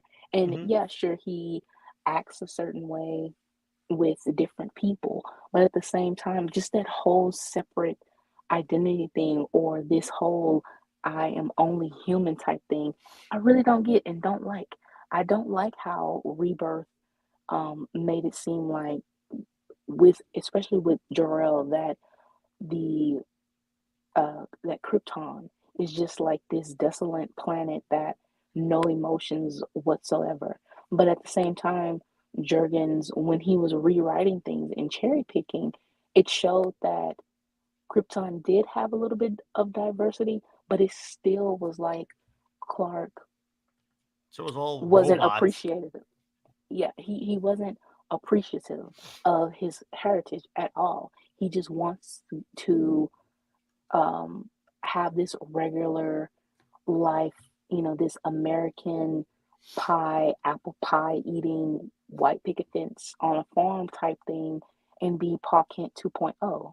And it's like, no, that's not what Superman is supposed to be.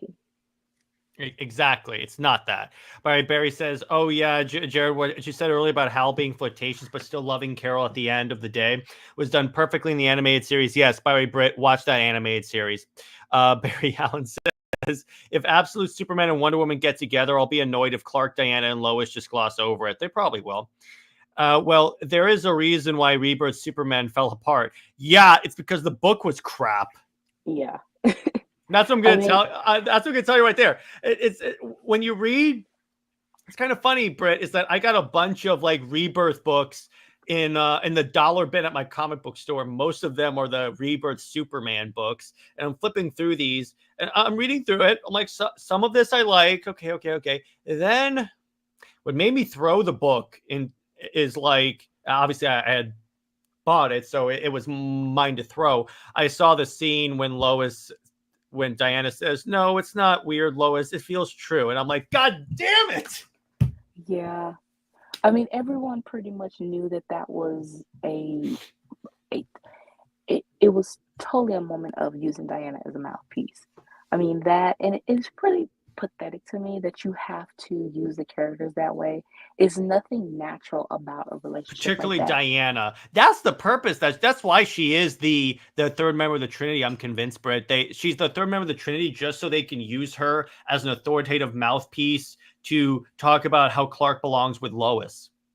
Yeah, things like that, or it was another scene where she even had to say that to Lois that she wasn't a rival, that they were sisters.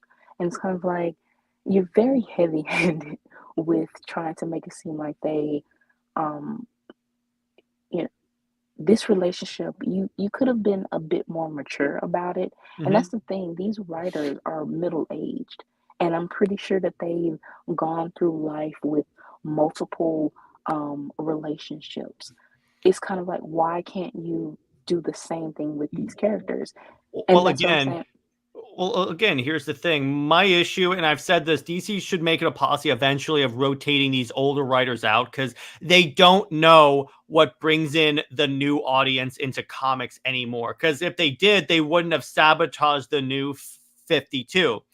And it's like, it's because they wanted their way. They wanted comics to be like there was when they, because here's the thing. I have this theory that they're really trying to prove that they're really trying to make themselves think that they're not old. So they're basically old people trying to be young again because that happens. And they don't, so they want, like, they're holding on to some part of their youth, and that's the way the characters were. And I'm like, but that tanked the company. By Enzo says, I doubt Kelly Thompson would do Clark and Diana for the Absolute Universe. But here's the thing. She doesn't have to do it. They could just make a Superman Wonder Woman book and put someone else on it. It doesn't, it's like, let me put it this way. Sewell did not write the Wonder Woman book. He wrote the Superman and Wonder Woman book. Yeah, I mean, as a Elseworlds and whatever possibilities, but I mean, a relationship would, I don't know if a relationship would work with them. And yeah, it would all depend on if you had a writer willing to actually, explore this universe in the right way. I just feel like how they fumbled New 52 after Sewell left, it it feels like the fandom is walking on eggshells of, oh my gosh, how are they going to handle this? Are they going to give it proper respect, or are they going to do a Tomasi and basically you're trying to force the idea that the relationship doesn't work? Yeah, exactly. Randy says a good way to use characters as a mouthpiece is Barry Allen, the Silver Age, shipping SuperWonder. Yeah, even he was like, Barry belongs with I mean, Barry. Clark belongs with Diana. Yeah, exactly. So I was like, okay, that's very nice. I like that.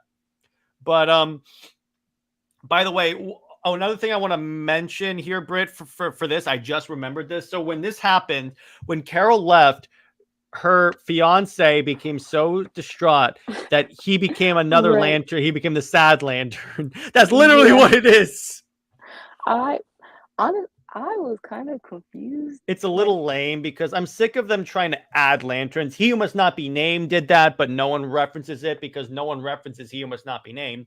But they actually handle this pretty good because in the most recent issue of Green Lantern, so Carol comes on, sees like the sad lantern, and he's attacking people, but then she tries to stop him and goes, basically, look, I'm sorry.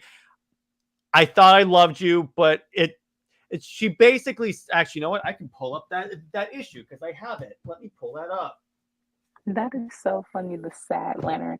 I mean, it's literally sad. Hey, at least it's not like, see, the advantage that has over like death is at least sadness is an emotion. Death is not an emotion. Okay, so here we go. Yeah. So here's the sad lantern, and it's actually really cool. He has like this, by the way, in Absolute Power, it's actually really cool. So Batman has like this super bat wing called the Bat Wolf that Hal takes because they have to go break into the Hall of Order, and he does that, and so it turns out. The Bat Wolf is this like jet that like Hal tried to like fly once and it almost blew up. So Wally's like, you can't seriously intend to get into this thing again. And then Hal basically says, I'm a test pilot. It's part of the job. And so he gets in it and he's flying to the Hall of Justice. And then it turns out it can deploy like a Batmobile with an EMP cannon. And there's Hal going, this is awesome. Okay, so here we go. Yeah, go ahead. He actually was acting like a teenage kid. It is.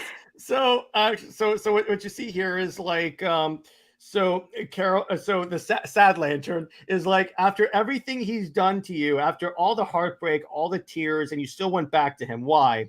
Then Carol goes, because I love him. I know it doesn't make sense, and I'm sorry for hurting you. That's what people do. But Nate, this isn't you. You have to stop. So he basically said, so Nate, who's her fiance, who became Sad Lantern, goes, I can't stop. I need to let the world know the only reality is the sadness it holds. That's what I must do. That's what I must share. And then Carol goes, no, that's not all there is to life, Nate. There's love. And if you're open to love, to open your heart, you can love again. And then, and then essentially she kind of convinces him to run off. So it's really actually interesting. And what's actually really cool is that Alan Scott was like one of the heroes that was like captured by Waller, and one of the Amazo droids, that's basically the Green Lantern one, becomes self-aware or like able to think for itself, and it convinces. So Hal is like trying to fly because what they discover. So they actually answer, do you know why there's so many Earth Green Lanterns? No. What they discovered is, and this is a question that Jeremy Adams answered, and I'm like, yes, because in the Earth's core there is a central power battery, a backup in case OAS was ever destroyed. So it's like, no, protect this at all costs. So that's why there's like 5 Earth Green Lanterns that are assigned to Sector 2814. Okay, see, that's the thing. That makes sense. Yeah. Because I would say even having multiple flashes, it really doesn't make sense to me because I guess it has something to do with who's even faster than the original Flash or something like that. The Flashes still don't make sense. The only reason why there's multiple Flashes is because Jeff Johns wanted to bring back Barry Allen. That's the only reason why. But at least with this, it's like there is a practical reason why you need multiple lanterns on Earth. So what happens is Hal is making a beeline to this thing because he has to recharge his ring, because otherwise he's just Hal Jordan. He gets attacked by a supervillain named Major Force in the jet. The Major Force is about to kill Hal. That Amazo android, the Green Lantern Amazo, saves Hal and basically goes, I've chosen my path. And then it goes to it essentially says, I'm going to help you. It brings Hal to the central power battery. Hal recharges, and then Carol also shows up. And what you realize is that this is the first time they have seen each other since Hal's trailer was blown up and they were separated. So as far as they know, they've been dead. The other was dead. So they're like, oh my gosh, you're alive. And it's like, what's actually really cool is the way they do it is that the top little thought bubbles are just 3 words. She's like 2 words. Carol says, thank God, basically says he's okay. And then Hal says, oh, she's okay. Hey, God. It's basically like all they were thinking of was the other person. Oh, wow. See, okay, now Absolute Power had even the Green Lantern tie-ins to Absolute Power were awesome. Yeah, the Absolute everything was, I would say, better, except for Absolute Super Son, Wonder Woman. I would say Superman was the okay. First couple of Wonder Woman tie-ins were actually not that bad. It's the one where she's constantly making out with Trevor like a hormonal teenager. Well, yeah, it was only one issue. So, yeah, issue 12 was okay. No, I wouldn't say that because Tom King, he's so weird with trying to. He's weird for a lot of reasons, but you have to be a little more specific. Well, he was trying to do the good cop, bad cop thing. First of all, you're doing that with a grown woman and a 14-year-old. Yeah, so that's not gonna. Even if that 14-year-old is Damian Wayne, that's not having the same effect you think it is. And it's the fact that the way he writes Diana, he writes her as if she's still a fish out of water, and it's just not working.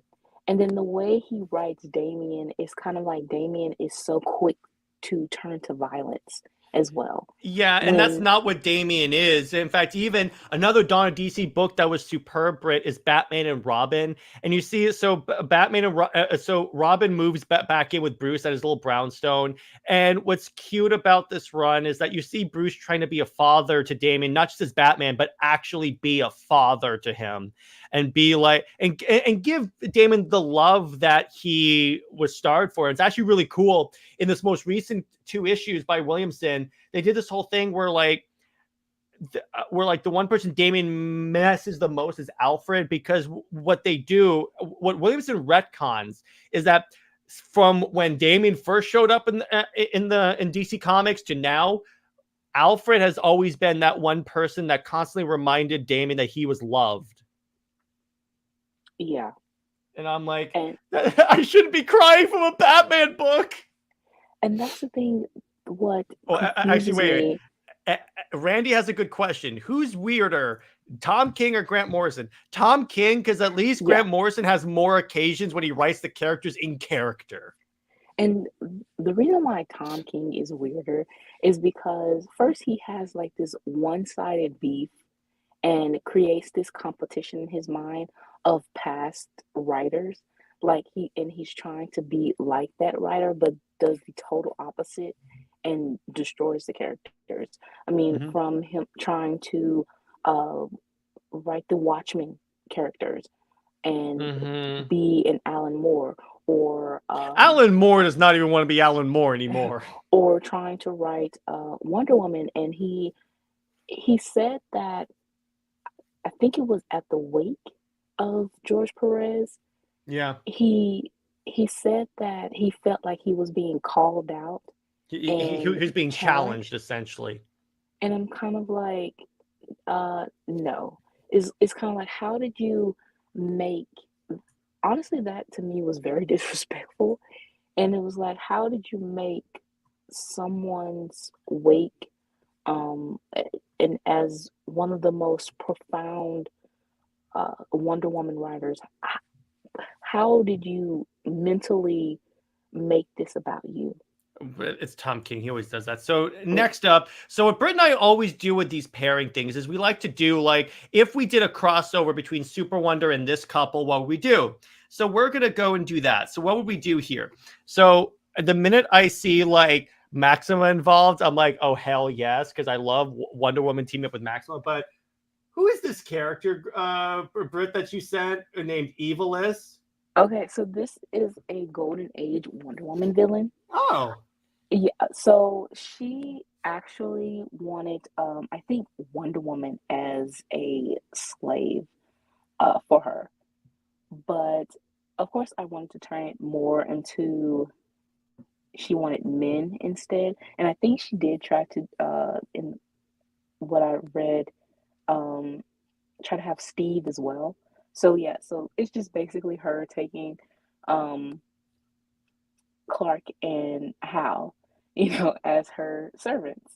Um, I really enjoy, well, if DC would do that a little bit more of Clark being in space, and of course, interacting with the Lantern, especially Hal.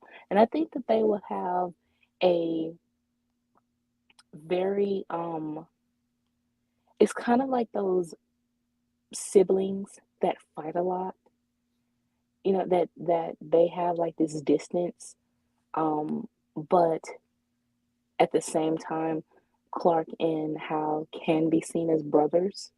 mm-hmm. So that's sort of the dynamic that I thought that, we could attempt to create with Yeah. them. So Hal and Clark are doing their, space patrol in a sense, and, talking about their relationships. Hal, of course, ribbing Clark that he and Diana finally have jumped, into a relationship after so long. But Clark comes back and like, well, you finally want to, take that step of marriage with Carol. So as they are in space, they get attacked. And here is Evilis. She comes and overpowers them. Clark or Hal is able to send a signal to Diana and Carol, and they go off. Oh, she's also Evilis is in her layer or whatever is in on Saturn. Okay. So Clark, yeah. So Diana and Carol have to travel all the way to Saturn to rescue them. And with Maxima, so I was talking to Jid, and Oh, again, I just going, I know what I have that issue that you're referencing. That's the one that recanonized Super Wonder. yes.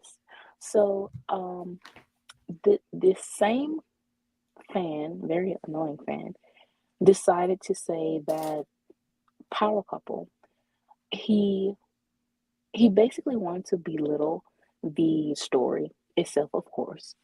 But he says that he wanted to pretend that Diana was Maxima. Here you go. And yes, Or so remember, when they say they want Wonder Bat, what they really want is Maxima with Batman, otherwise known as Maxibat. so he um so he wanted to pretend that Diana was Maxima, which he was confronted, of course, ignored the challenge, but Maxima, um, especially with how she is was created. She's created to be this space princess that only wanted Clark to create like super babies, and of course, that is what some fans want to project that on Clark and Diana's relationship of eugenics. I mean, in Mm-hmm. Maxima's character write up, it straight up says that she is very much in the you know eugenics. That's what she is. Mm-hmm. So for you to Ooh. pretend for you to pretend that that is Diana, or or vice versa, it's kind of like the only reason why you're saying that is because you're thinking of Diana superficially as a warrior princess, Yeah. because that because Maxima is a space warrior princess. But Yep. at the same time, they are two different characters.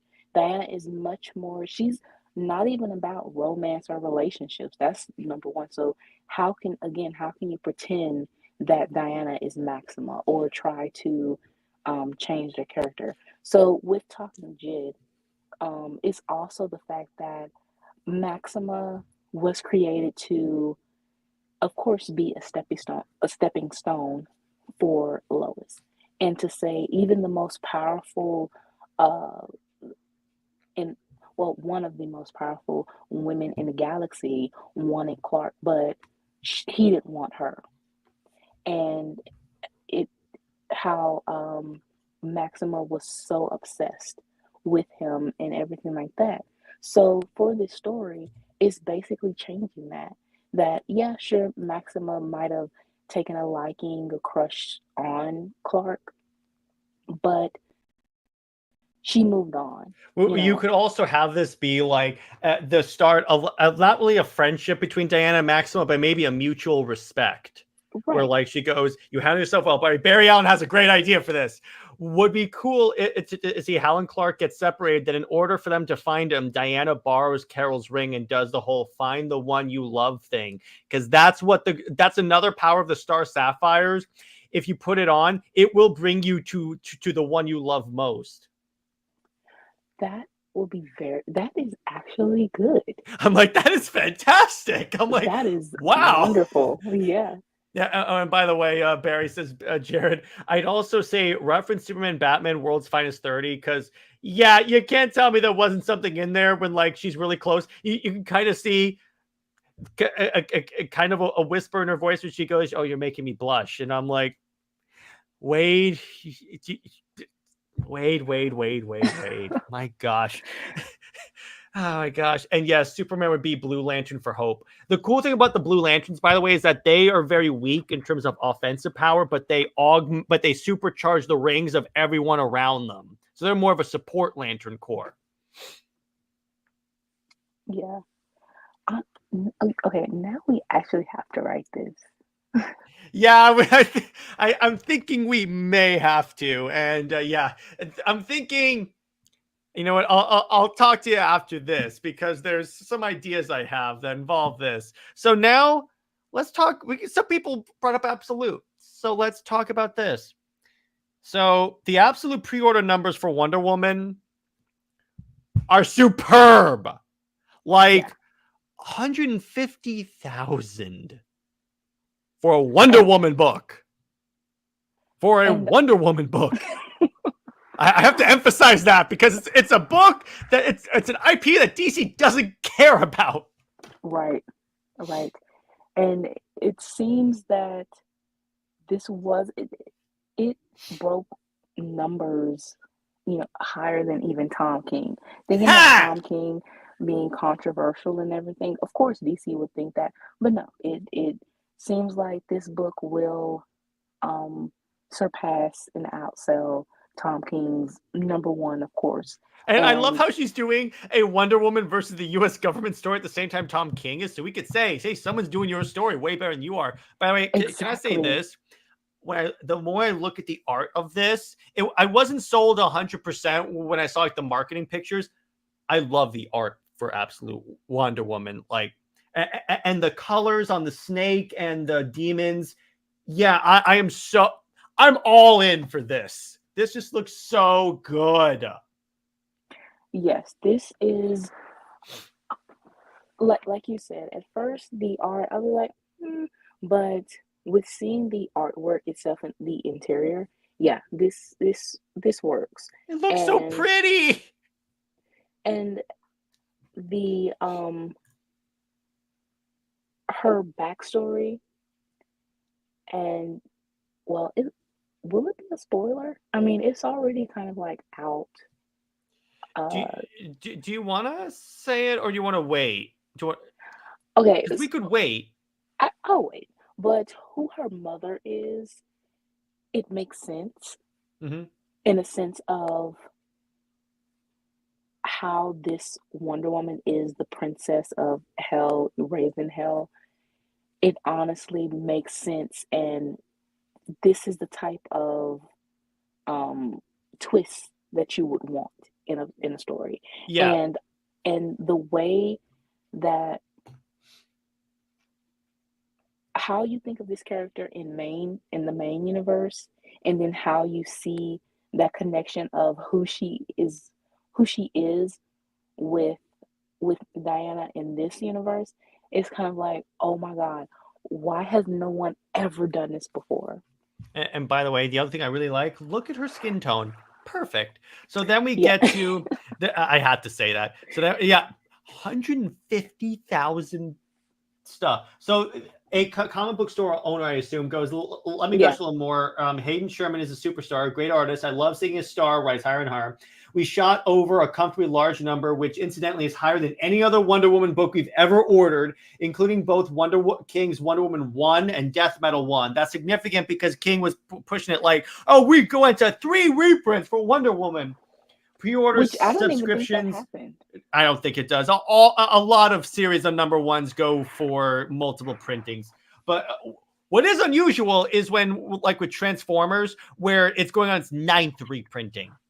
Yeah. Anyway, I found that out. It's the 9th reprinting is coming out in October this month, Brit.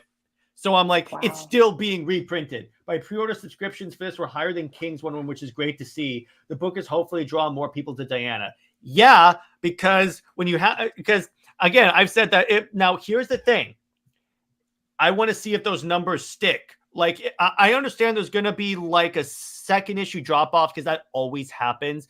It's going to be determining factor how large of a drop that is and if it stays consistent. Because if it's not if it's not like a massive drop and it stays consistently or even goes back up, then I say DC has a hit. And then I say, assuming the other absolute books stay like this, I think this universe has legs, Britt.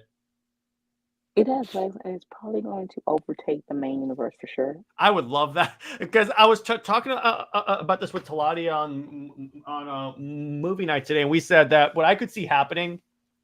Remember where in 5G they wanted to make the like 5G universe the main universe? The way I could see this is that this becomes the main universe, and the old main universe is the Elseworlds universe, essentially. I honestly, how cluttered it is, and just it's so disjointed. Then yeah, I honestly just do that because um especially with, well, first I would say that with Wonder Woman, and it's Mhm. so funny that this her the very first story is about Diana going against the US government, and the way Tom King was saying she's going against the military, and how the Amazons were affected by this, and how basically Thompson is rewriting, or her story is a better, you know, well, we haven't read it yet, but I'm saying, like, from what we have of the information, it's a much better telling of Tom King's story, because Tom King, I feel like doesn't he can't grasp Diana as a character. He is very much just trying to leave a mark, and he wants to push what he actually is interested in, which is super sons and and just creating Trinity. and finding some ways to write Batman. That and Superman.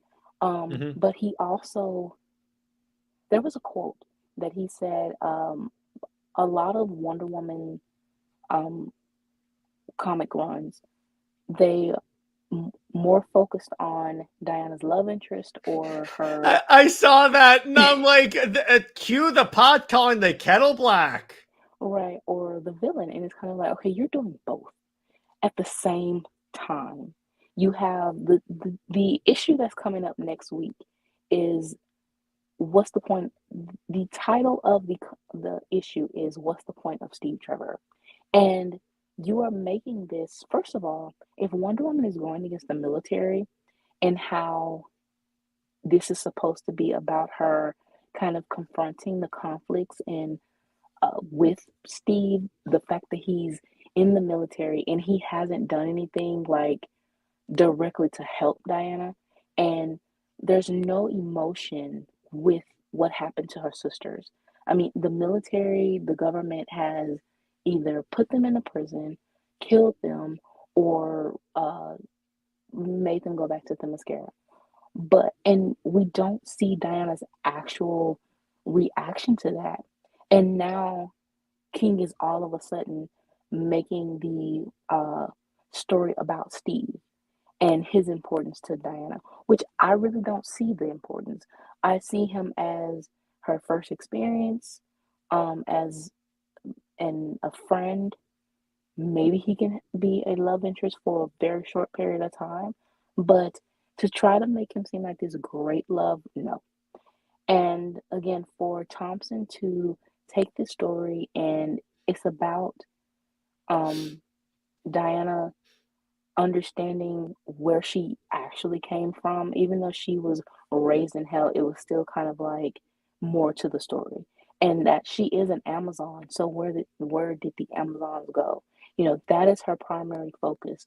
And it's still about female empowerment. Whereas Tom King's book, it takes all of that away. And for him to say, or to think that he's any competition to Perez, is kind of like, dude, you really need to deflate your ego. Um, Well, Tom King deflate his ego? That's impossible. right. Randy Uh, says, if the absolute universe overtakes the main one in sales, the so-called real fans will have a panic attack. Yeah, exactly. exactly. Exactly. They definitely will. By the way, speaking of real fans, I want to talk about this for Superman. It's one of those, it's the first one that is about something other than itself in and of itself.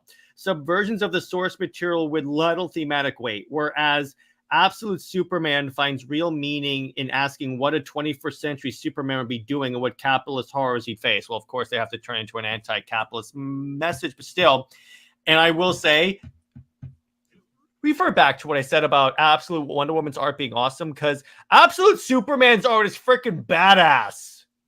Right. And it seems like this Superman is, they want to harken back to the champion of the oppressed, which Yes. was New 52 yet again. Honestly, He even has the as you said, collar. it feels like very much they want to go back to New 52, which is basically saying without saying of how successful it was. But of course, they don't want to actually admit that. And but with this Superman, and if he is well received, first of all, 180 uh For a Superman solo book. that's Oh, not even out yet. That is a lot. Um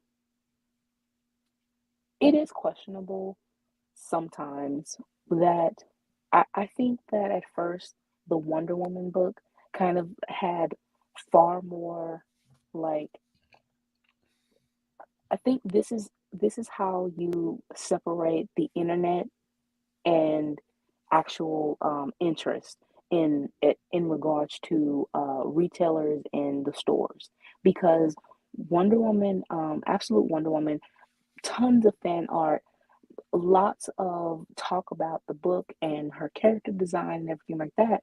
But yet her, even though that is perfect for a Wonder Woman book, I mean that is wonderful Pun to have intended.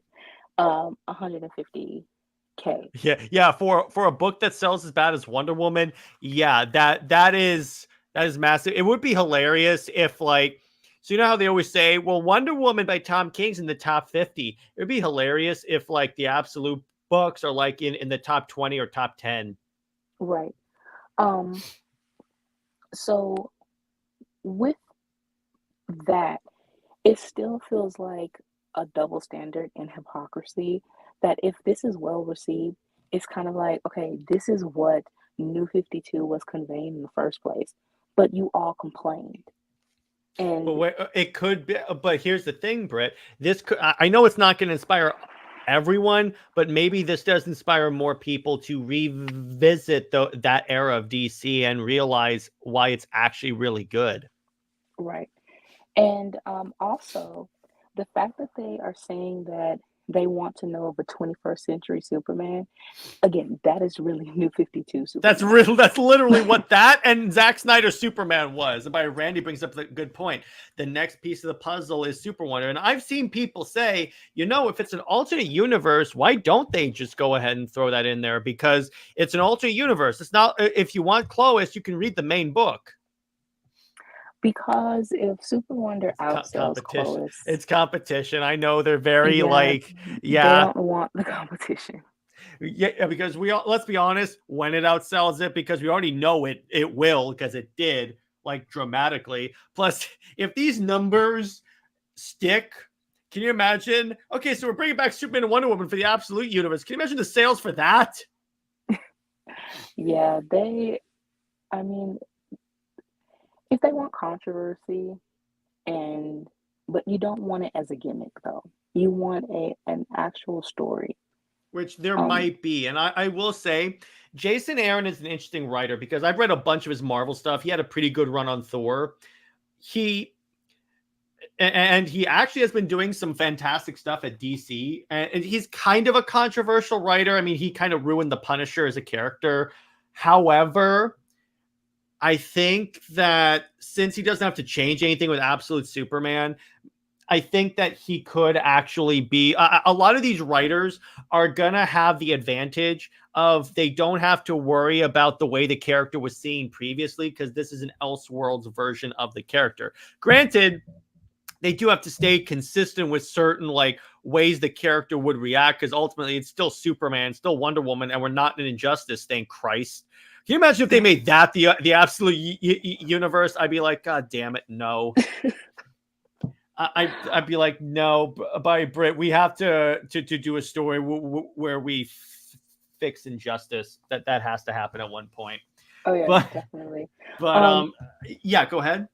oh, it's also the fact of marketing and promoting this Superman as a 21st century Superman. They were trying to do that with John, and you Mhm. can definitely tell that that pretty much flopped. Um, John, as far as absolute power, he will get yet another solo book, but it seems that it's all about his relationship with Jay and the Dreamer character. So again, you're still not giving him a purpose Isn't it kind of as funny whenever they have a character come out as bi, their book becomes about the relationships and not about them as a character? right, because they really don't care. They're trying to sell a relationship. They aren't trying to actually make a statement of the purpose of this character or the legacy that they um uh pretty much have or and I mean John doesn't have a purpose. His purpose was for the 5G um storyline, but then the Neo is gone, so that dropped, and they have nothing else. They tried to repurpose 5G, some things, but yeah, it just fell flat. So yeah, John really doesn't have a place. And the thing is, DC is so stubborn that they don't want to reboot. So they're doing relaunches or something like that.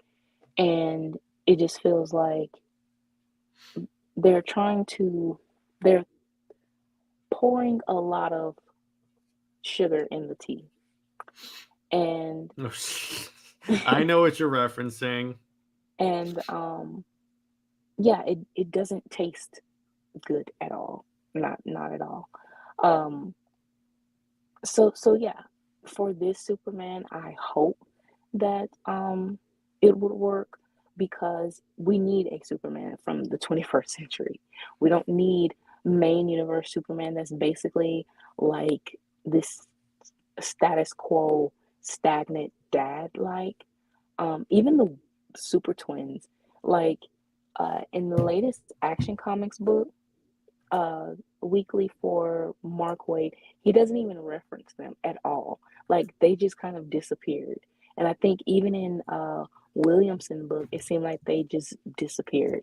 So with trying to make Chloe seem like uh this family oriented couple with the kids and everything like that, yeah, that didn't last at all. Yeah, exactly. It's because it's because what DC's going to realize that the only one of those kids that really has legs to stand on is Damian, and that's just because he is associated with Batman, and John doesn't. Trinity certainly doesn't. So that by Trinity is yeah, DC is in desperate need of money, so they can't afford the absolute universe to screw up. Here's an interesting scenario, Brit. What if so they market this as like New 52 and Rebirth, the Rebirth portion being the all-in books. Imagine if this universe if like the other universe continues to drop, and then like I guarantee you, if Absolute Wonder Woman sells dramatically well, watch Kelly Thompson end up writing both Wonder Woman books. honestly, that would be hilarious because Assuming her book is good, because if her Wonder Woman book is good, I'd be like, yes, do it. yeah, and it's the fact that Tom King is able to write the Wonder Woman book and have control and able to give Trinity an unearned solo book. And he actually posted the first title of the first issue Mm-hmm. was um Infinite Corgis, Crisis on. Yeah, it's that stupid idea where like he had so many corgis in his like backup book, and I'm like, who cares? I understand that you're trying to make a book, a children's book, but at the same time, it's kind of like, it, even though we don't care for, Diana's daughter, which Air still quotes. doesn't make sense, um, and how the development was just no development at all. This should have been a YA book, YA graphic novel, than trying to force it into main continuity. It really doesn't make any sense. And you want people to care about the character that you create, but you were doing the same thing with that they did with John. You were supposed to care about John because he is the son of Superman. Honestly, Lois as the mother doesn't even matter because no one really referenced her, and John is just a carbon copy of Clark. Um, so that's that. Trinity, they want her to be different than Diana. Of course, she's going to be totally different because even Tom King doesn't know Diana. Well, we, And we we all know that. That's for yeah, sure. By the way, Barry Allen brings up, I'm interested to see what Superman gets his humanity from in the absolute universe, or if they're going to lean into him just always being like that naturally. That would be interesting. It could be that like because he gets her as a teenager, and I'm guessing he just hangs out. So it could be he just it gets his humanity naturally by just hanging out with humans. So, well, apparently he's globe trotting, Hmm. and he's actually or space trotting first, and before globe trotting, and he he doesn't have like a sense of belonging, and that's where it comes from, where it feels like he's having a hard time trying to know his place. But he's still, it's kind of like a natural thing that he's still a good person and he wants to help. He wants to um still, you know, not so much as be a savior, but still like just show what's right. And I think again that goes back to New 52 Superman, is that yes, he lost the kids when he was 19. Um, but at the same time he still had that natural goodness of who he was.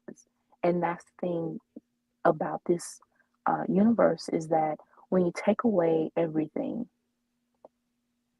Superman and Wonder Woman especially are supposed to still be naturally good. Yeah, that's They, what was the purpose of the Absolute Universe according to Scott Snyder. He said if you take away their support system, they're still the heroes we know them to be. which I really hope that they continue on with that, because having Cal, because obviously his name probably isn't going to be Clark, but having Cal end up with whatever version Lois ends up being, kind of defeats the purpose of you know, of Mhm. this new universe, and um, taking away what makes him Superman, because the main continuity already makes it seem like his sole purpose and his motivation is Lois. So why would you do the same thing in a different universe? Exactly. And again, that is the concern here. And I still have faith that they won't do it because, again, this is the golden opportunity to not do that. We'll see, but you never know. And Randy says it would be funny if they put Superman and Wonder Woman together in the absolute universe. Seeing the Close fans cry would be hilarious. Yeah, exactly. Because then you can't say it's always Clark and Lois together. And I'm sorry, I'm a petty a-hole. I am going to be laughing my ass off if they do that. And then I will be retweeting and just saying, okay, and saying, go ahead and touch grass, guys. Go ahead and touch grass. But it's interesting. What's cool is that Brit and I have been very cautious about the absolute universe, but it's been very nice. This is the one time where if it turns out that's really good, then you know what? This is the one time where I will be very happy to be wrong, because you know what? At least we have an alternate version of the characters that act like the version of the characters we like. Well, yeah, I mean, and especially because the world is, like I said, um, uh, Jason Aaron, he said something about, like, even though they are good, but the world or the universe is still wrong, and especially with their supporting cast not being where they're supposed to be or meant to be. And Hmm. I still feel like, no, that doesn't mean that it's wrong. You know, it's kind of how they word certain things. It's kind of like, no, don't put that message out there that, oh, this world might be the opposite, but it's basically wrong. No, it's not wrong, because again, it's a multiverse. So you can have different interpretation of relationships, put these characters in different situations, um, have them completely different characters. I mean, Steve Trevor, he was he can be a love interest or he can be a friend. He can be a father uh, father figure or big brother figure for Diana. That is how you change the characters, and they are still important. But trying to say that if this character isn't solely this and that is wrong, no, I don't believe in that. Not in when it comes to storytelling, because storytelling should be endless. It should be, you know, ever going, and you should be able to uh, create different stories. You know, these characters are over 80 years old, and having them stagnant is pretty much why so many people are less and less to invest with them. While Marvel, you already explained why they are ahead in a sense, because, of course, they throw out books not like 9,000. But Even at if the they're same, even of a lot of times crappy quality because they can't afford to make everyone good. right. However, Marvel, as far as social media, it's still the fact that people recognize Marvel in with the It's because of the MCU too. movies. Yeah, with the MCU too. But they have had the draw of comics, and DC struggles with everything. So, I mean, it's a give and take. But if Marvel can take the risk, even if it is bad and controversial and just, you know, they still know how to use that controversy as with at their advantage, and it gives them money, you know. Hmm. So DC, even if it is controversial, they are in desperate need of help. So it's kind of like, They could use the sales, so yeah, that's what we're gonna say. But definitely. I love Randy. He says, "I'm sorry if I sound petty, but the Clovis fans have been getting on my nerves for a while. I'm sorry. After them forcing off a friend of mine off of Twitter for liking SuperWonder, I'm sorry. I would love those Clovis tears. That's what I want. I want them to flow. I want to fill up a mug that says Clovis tears. DC did legacy characters better. Okay, true. That's an advantage they have. But anyway." As far as like as far as Green Lantern goes, so Brit, how'd I do in this episode? I am going to, not only am I going to watch the Green Lantern movie, but I'm also going to go ahead and go read all the. So go ahead and send me a reading list, and I will Hell get yeah. on that. It's kind of interesting is that all you got to do is read the Jeff Johns run because he gives you enough background information so you don't you don't so you can just start there. He'll explain everything as you go along. Oh, wonderful. That's again that's one of the reasons why I've always said it's so good because you do not have to read anything. Well, that's good to know. Yeah, and I'm glad because yeah, that was one of the things where I'm like, yeah, that's not because again, when people actually read the comics and they see Hal, they're like, oh, he's actually a great character. I'm like, yeah, that's what I've been telling you guys for so long. It's kind of crazy that the characters and relationships that people on, you know, the comic book Twitter put down, when you actually read them, it's actually the total opposite of what they're saying. Yeah, But exactly. while they are praising, I mean, Superman is a great character, you know, but at the same time, when you read the stories, they can be a snooze fest, or they can be very, like I said, mean spirited, or very problematic. You know what's funny, Britt? And I remember I talked to Benny about this, but when you look at the couples that like people really like, have you noticed how they're all both superhero couples? In other words, both of them are superheroes. Superheroes. And I was talking about when I talked to Comic Historian about this, he said something great. He says the problem with Lois is that there's very little you can do with her because she always has to be saved by Superman. And everyone could say, no, well, she uses the Hellbat armor, but she still had to be saved by her son. The point is, when you look at Lois, she's always going to have to be saved by Superman. Carol does not have to be saved by Hal by any means. They do it together because it's fun. But it turns out when you have like them both being superheroes or like equivalents, I have to say equivalents because of Batman and Catwoman, you end up having more story options that you can go with. That's probably why they gave Lois powers because they're cheating.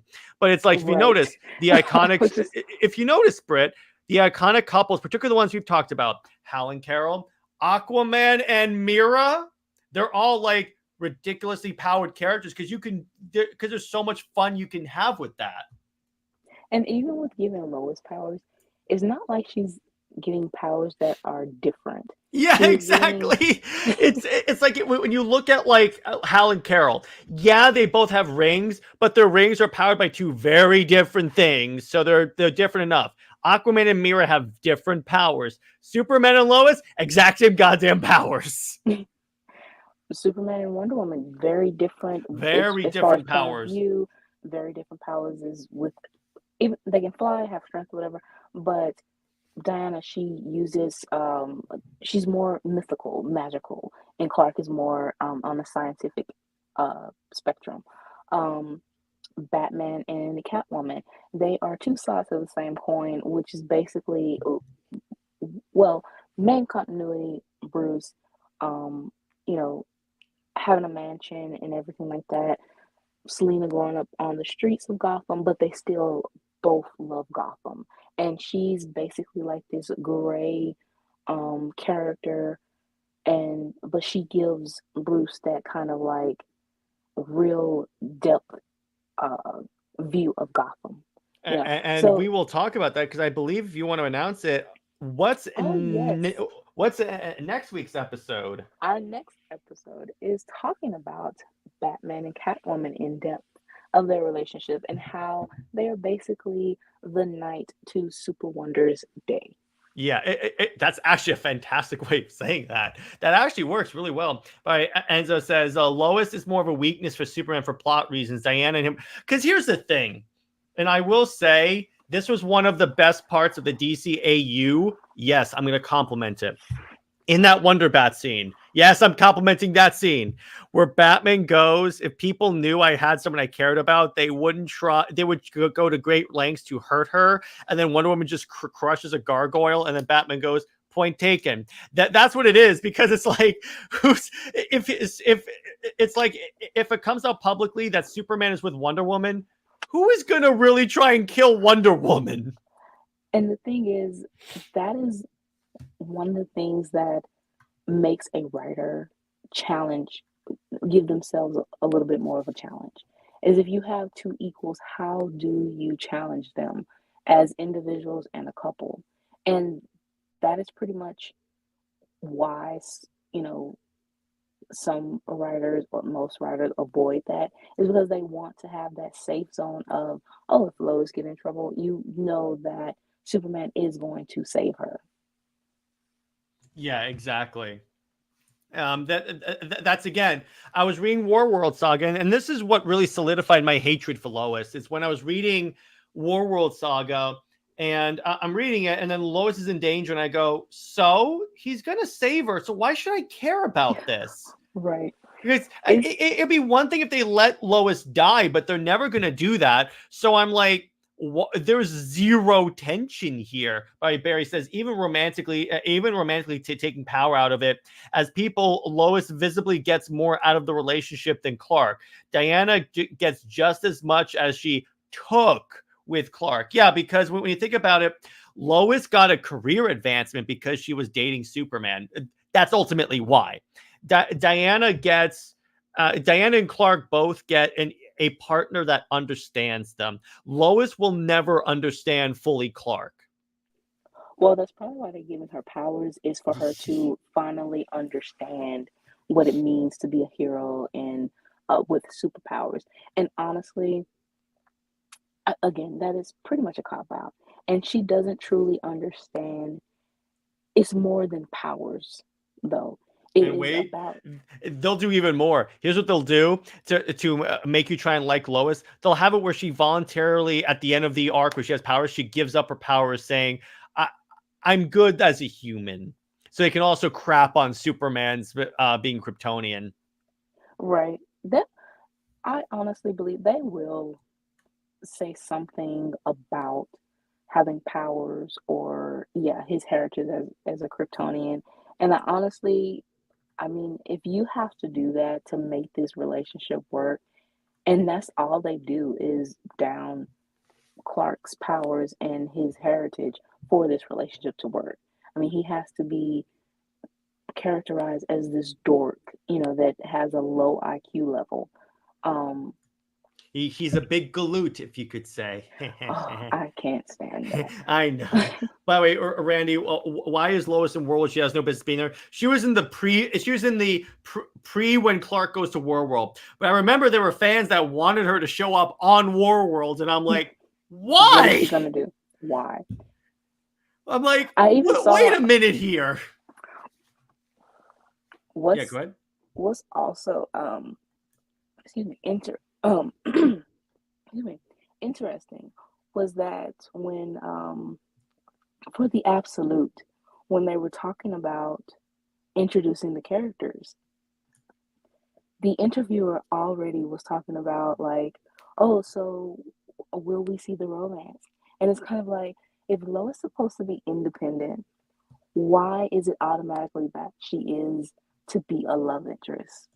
You know, how is this female empowerment? How is this, like I said, showing independence?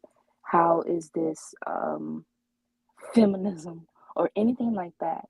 And even some of the fans, they was like, well, Absolute Superman, his success hinges on if he's with Lois.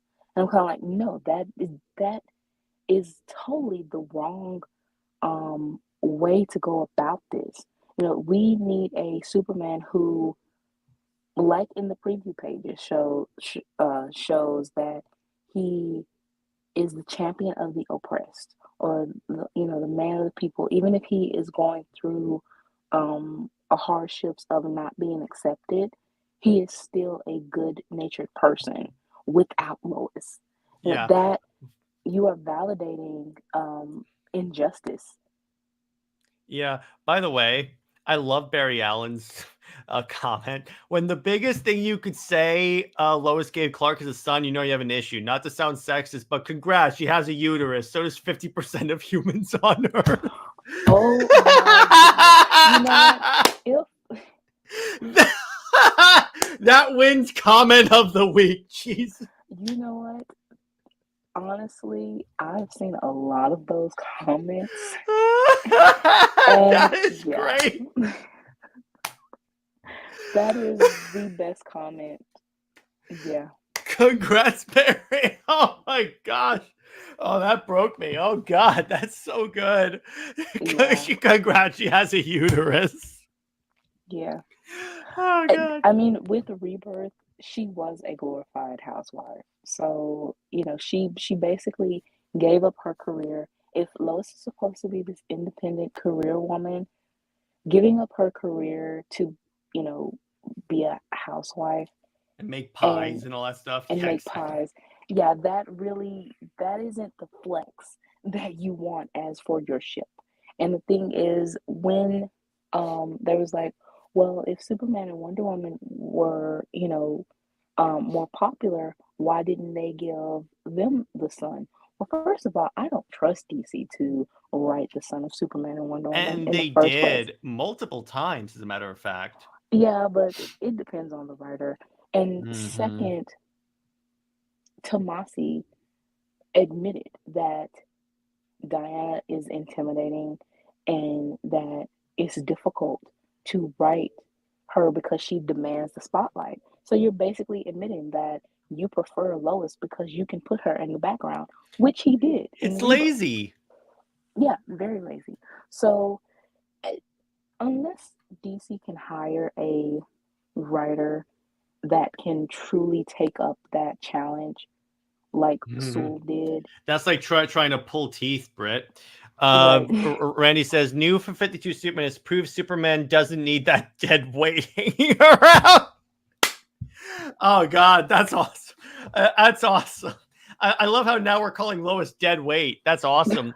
Enzo says, if they do Absolute Superman, SuperWonder, or I'm assuming that's what you mean, it will reach top 20 like Ultimate Spider-Man. Yeah, exactly. Watch, they'll try and give her her own book, and then they'll try and promote the crap out of that, but it won't work because here's I'm gonna tell you a secret, DC. It's something no one knows, or no one will tell you because they're all a bunch of yes men trying to kiss your ass.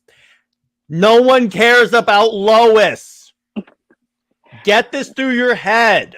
She does have a one shot, um, but just as absolute super Well, son for John, I don't even think it made the top 50, let alone probably the top 100. well, of course. So, Well, here's the thing. You should buy that because you might need toilet paper. funny. Yeah, Barry Allen says Lois is simply easier to do.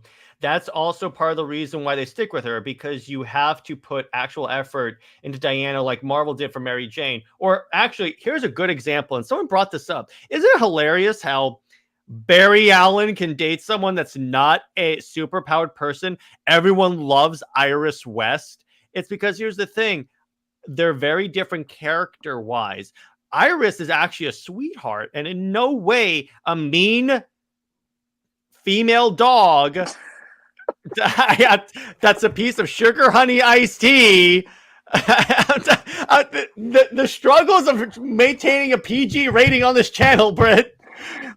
And now She's you see not my like that. problem. Yeah, now I see how you guys feel. Now you see what I mean, that is why I pretty much, make up those uh But they're fun. That's codes. one of the reasons why I keep you around, Bert. That's one of the many reasons why I do that. But yeah, isn't that kind of funny? They have someone that's just like that's on a superficial level, just like Lois. Everyone loves her, and she sells very well. Yeah, Mary Jane, I would say that she Or has become Iris, yeah. well, Mary Hmm. Jane first. She Yeah. is pretty much independent from Peter.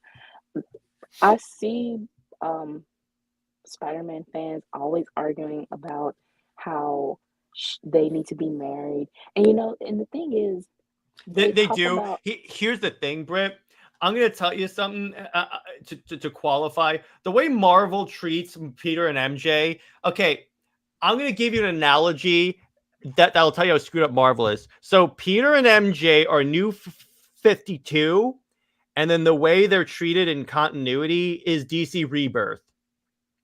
oh yeah, I totally get that.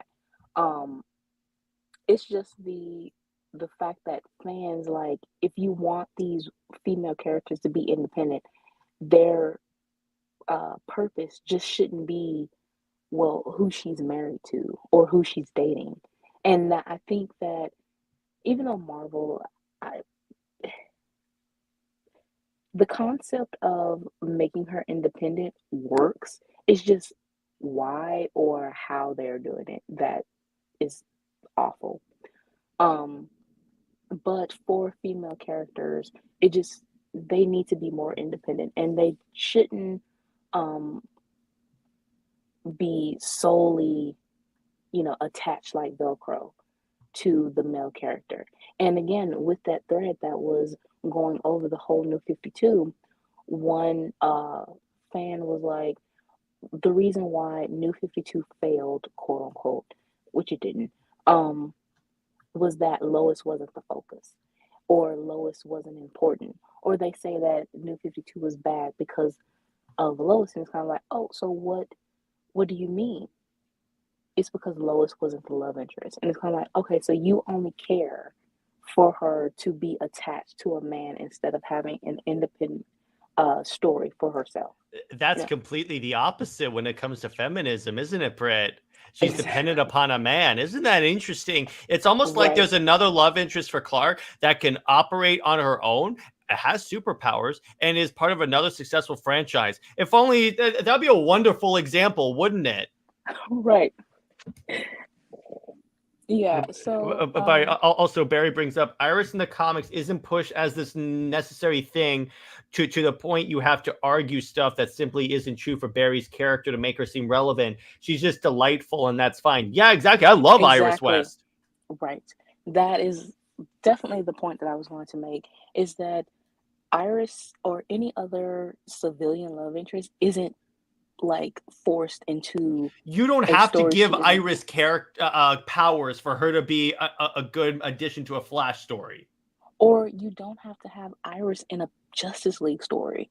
to and make her the center of it. Like, why is Lois in a Justice League book or a story, and like you have the Justice League propping her up, or like I said, Injustice. Superman's entire motivation, or she becomes an emotional crutch. And again, that totally goes against feminism. But in order for her to be relevant and have a place or a focus, is her being the glorified housewife or um and love interest. And that doesn't really make sense. Well, plus also you can factor into the storyline that they try and promote as like, remember, she had a very successful series in the 1960s. Yeah, but it was called Superman's Girlfriend, Lois Lane. Should I be When impressed by that?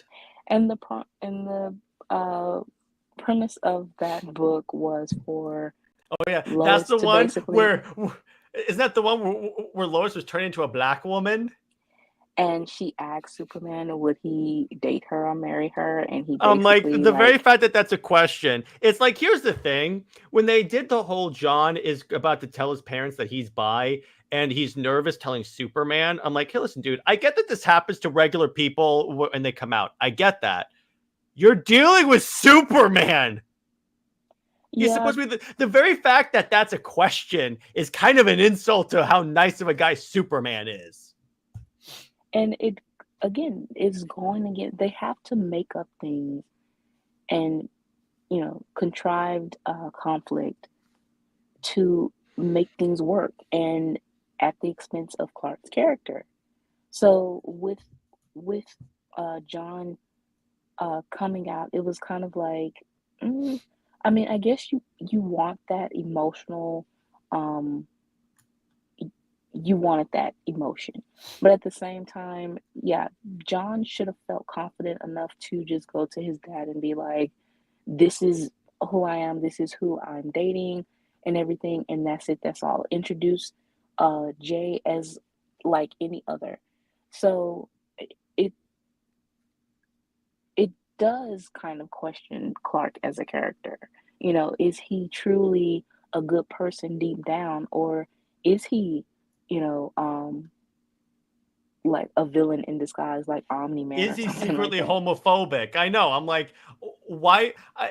That's the thing in telling that and trying to tell that story and represent that important part of a person in that community's life.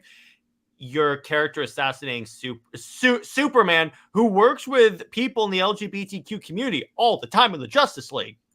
Barry Allen says it's nice in concept and can work, but in the situation, it's clear Diana just fits better. Yeah, there's nothing she add that Diana does, and that's the thing also that I bring up. If you look at what people say that that Lois brings Clark, if you look at what people say she brings him, 99.9%, 99999, however many nines I have to put into this, because I know being 100% certain freaks these people out.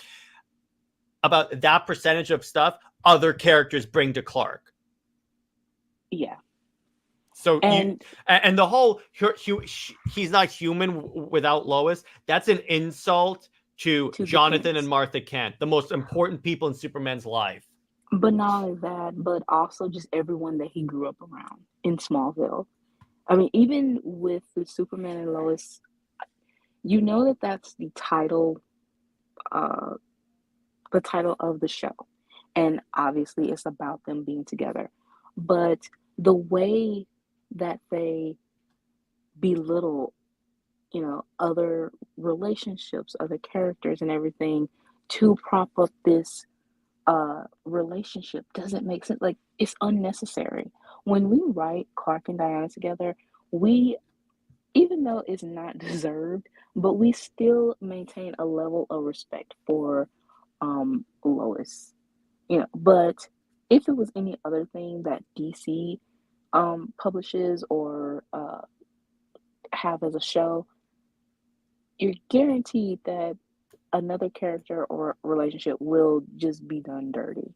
And it really goes with Lana, like how she was in Smallville, with seeing that she was basically the love of that Clark's life until they introduced Lois, and then they kind of like 180 the whole relationship to make it seem very toxic and you know just to prop up Lois as the end all be all. Then the same thing they did with uh, the animated movies with how they 180 New 52 movies to be post crisis rebirth with Death of Superman and how Clark just he pursued Diana first, but then they changed it or to make it seem like it was Diana that was the jealous ex or that Clark never had any feelings for her. And just out of nowhere, not only do you have a breakup out of nowhere and done off screen, but you also have this relationship with Lois that is just there. There's no development. It's just you have to accept it. And Exactly. and then it's the the way he says that Lois is the only one that knows him, but at the same time he's gaslighting her and she doesn't know that you're Superman. And also he just takes off his glasses and she's like, It "Oh, you are." annoyed the shit out of me, Brit, when I saw that clip from Superman and Lois, and I'm like, they did it again. Yes, it's and the fact that some people make excuses for the contrivances and the dumbness. Yeah, this is fiction, and it's also sometimes it's supposed to be silly, but at the same time you go overboard with the silliness, and it's kind of like, no, that doesn't work. That I mean, you're really dumb if Yeah, if you exactly. kind of believe this. Okay, I of course a flying man or whatever, it's we accept that because that is what the character is. But taking off your glasses and people are kind of like, "Oh, I didn't know that was you." No, that just doesn't work. I Particularly can't with someone stand that's that. supposed to be the best journalist of all time, and you can't put this together. No, you're an idiot. That's what you are. You're an idiot. Yeah, the best journalist, the one that knows him more than anyone, the one if they are also supposed to be together, does that mean like he has the glasses on like every single day? Yeah, exactly. Has she never seen him without his glasses on? But it's also she's in close proximity of Clark and Superman. So how do you not He even doesn't the even body change his frame, voice. it, neither his body frame, so it's kind of like, how do you not know? This is the contrivances in basically poking holes at the relationship that the fans of that relationship doesn't want you to keep digging because they're just big craters, in that relationship. Every relationship has its flaws, but Clovis is very problematic once you really analyze it. Exactly. So I think that's a good place to leave it. So hope you guys enjoyed this episode and be on the lookout for Batcat. I succeeded in my mission of turning Brit into a Green Lantern fan. Yes. Yes, you did. So Brit, what stories do you want to tease us with? Okay, first of all, a Green Lantern story. Yeah. Like, we're definitely this pitch that, with first having as just something to kind of talk about as a hypothetical sense is definitely turning into an actual story. Mm-hmm. Um, then chapter two of Shelter is going to be posted tomorrow, Sunday. I read it. Um, It's so good. Yay! And I actually got the crying You got gifs. points. You I got got the points, and I gave cats her the crying gifts. I can't gift. not do that. And I also have a couple of one shots that I will be uploading as well. Um, More updates. Chapter three is starting. And honestly, I can't wait for us to get to um that one story that we keep talking about because it's so dramatic, Oh, so oh. good. It's such an emotional roller coaster for Clark and Diana as a couple. And just the way we have their relationship is, as we said before we started the show, is how do we even describe it? And it's complicated, but it's kind of like complicated on a whole nother level of complications. And just that, uh, the fact that it's so family oriented though, and that they stick together regardless, it I just love that story. I mean, it Mhm. is definitely my number one, and then story three Mhm. of the Shelterverse. Of course, I love that one too. Like that those are my top two.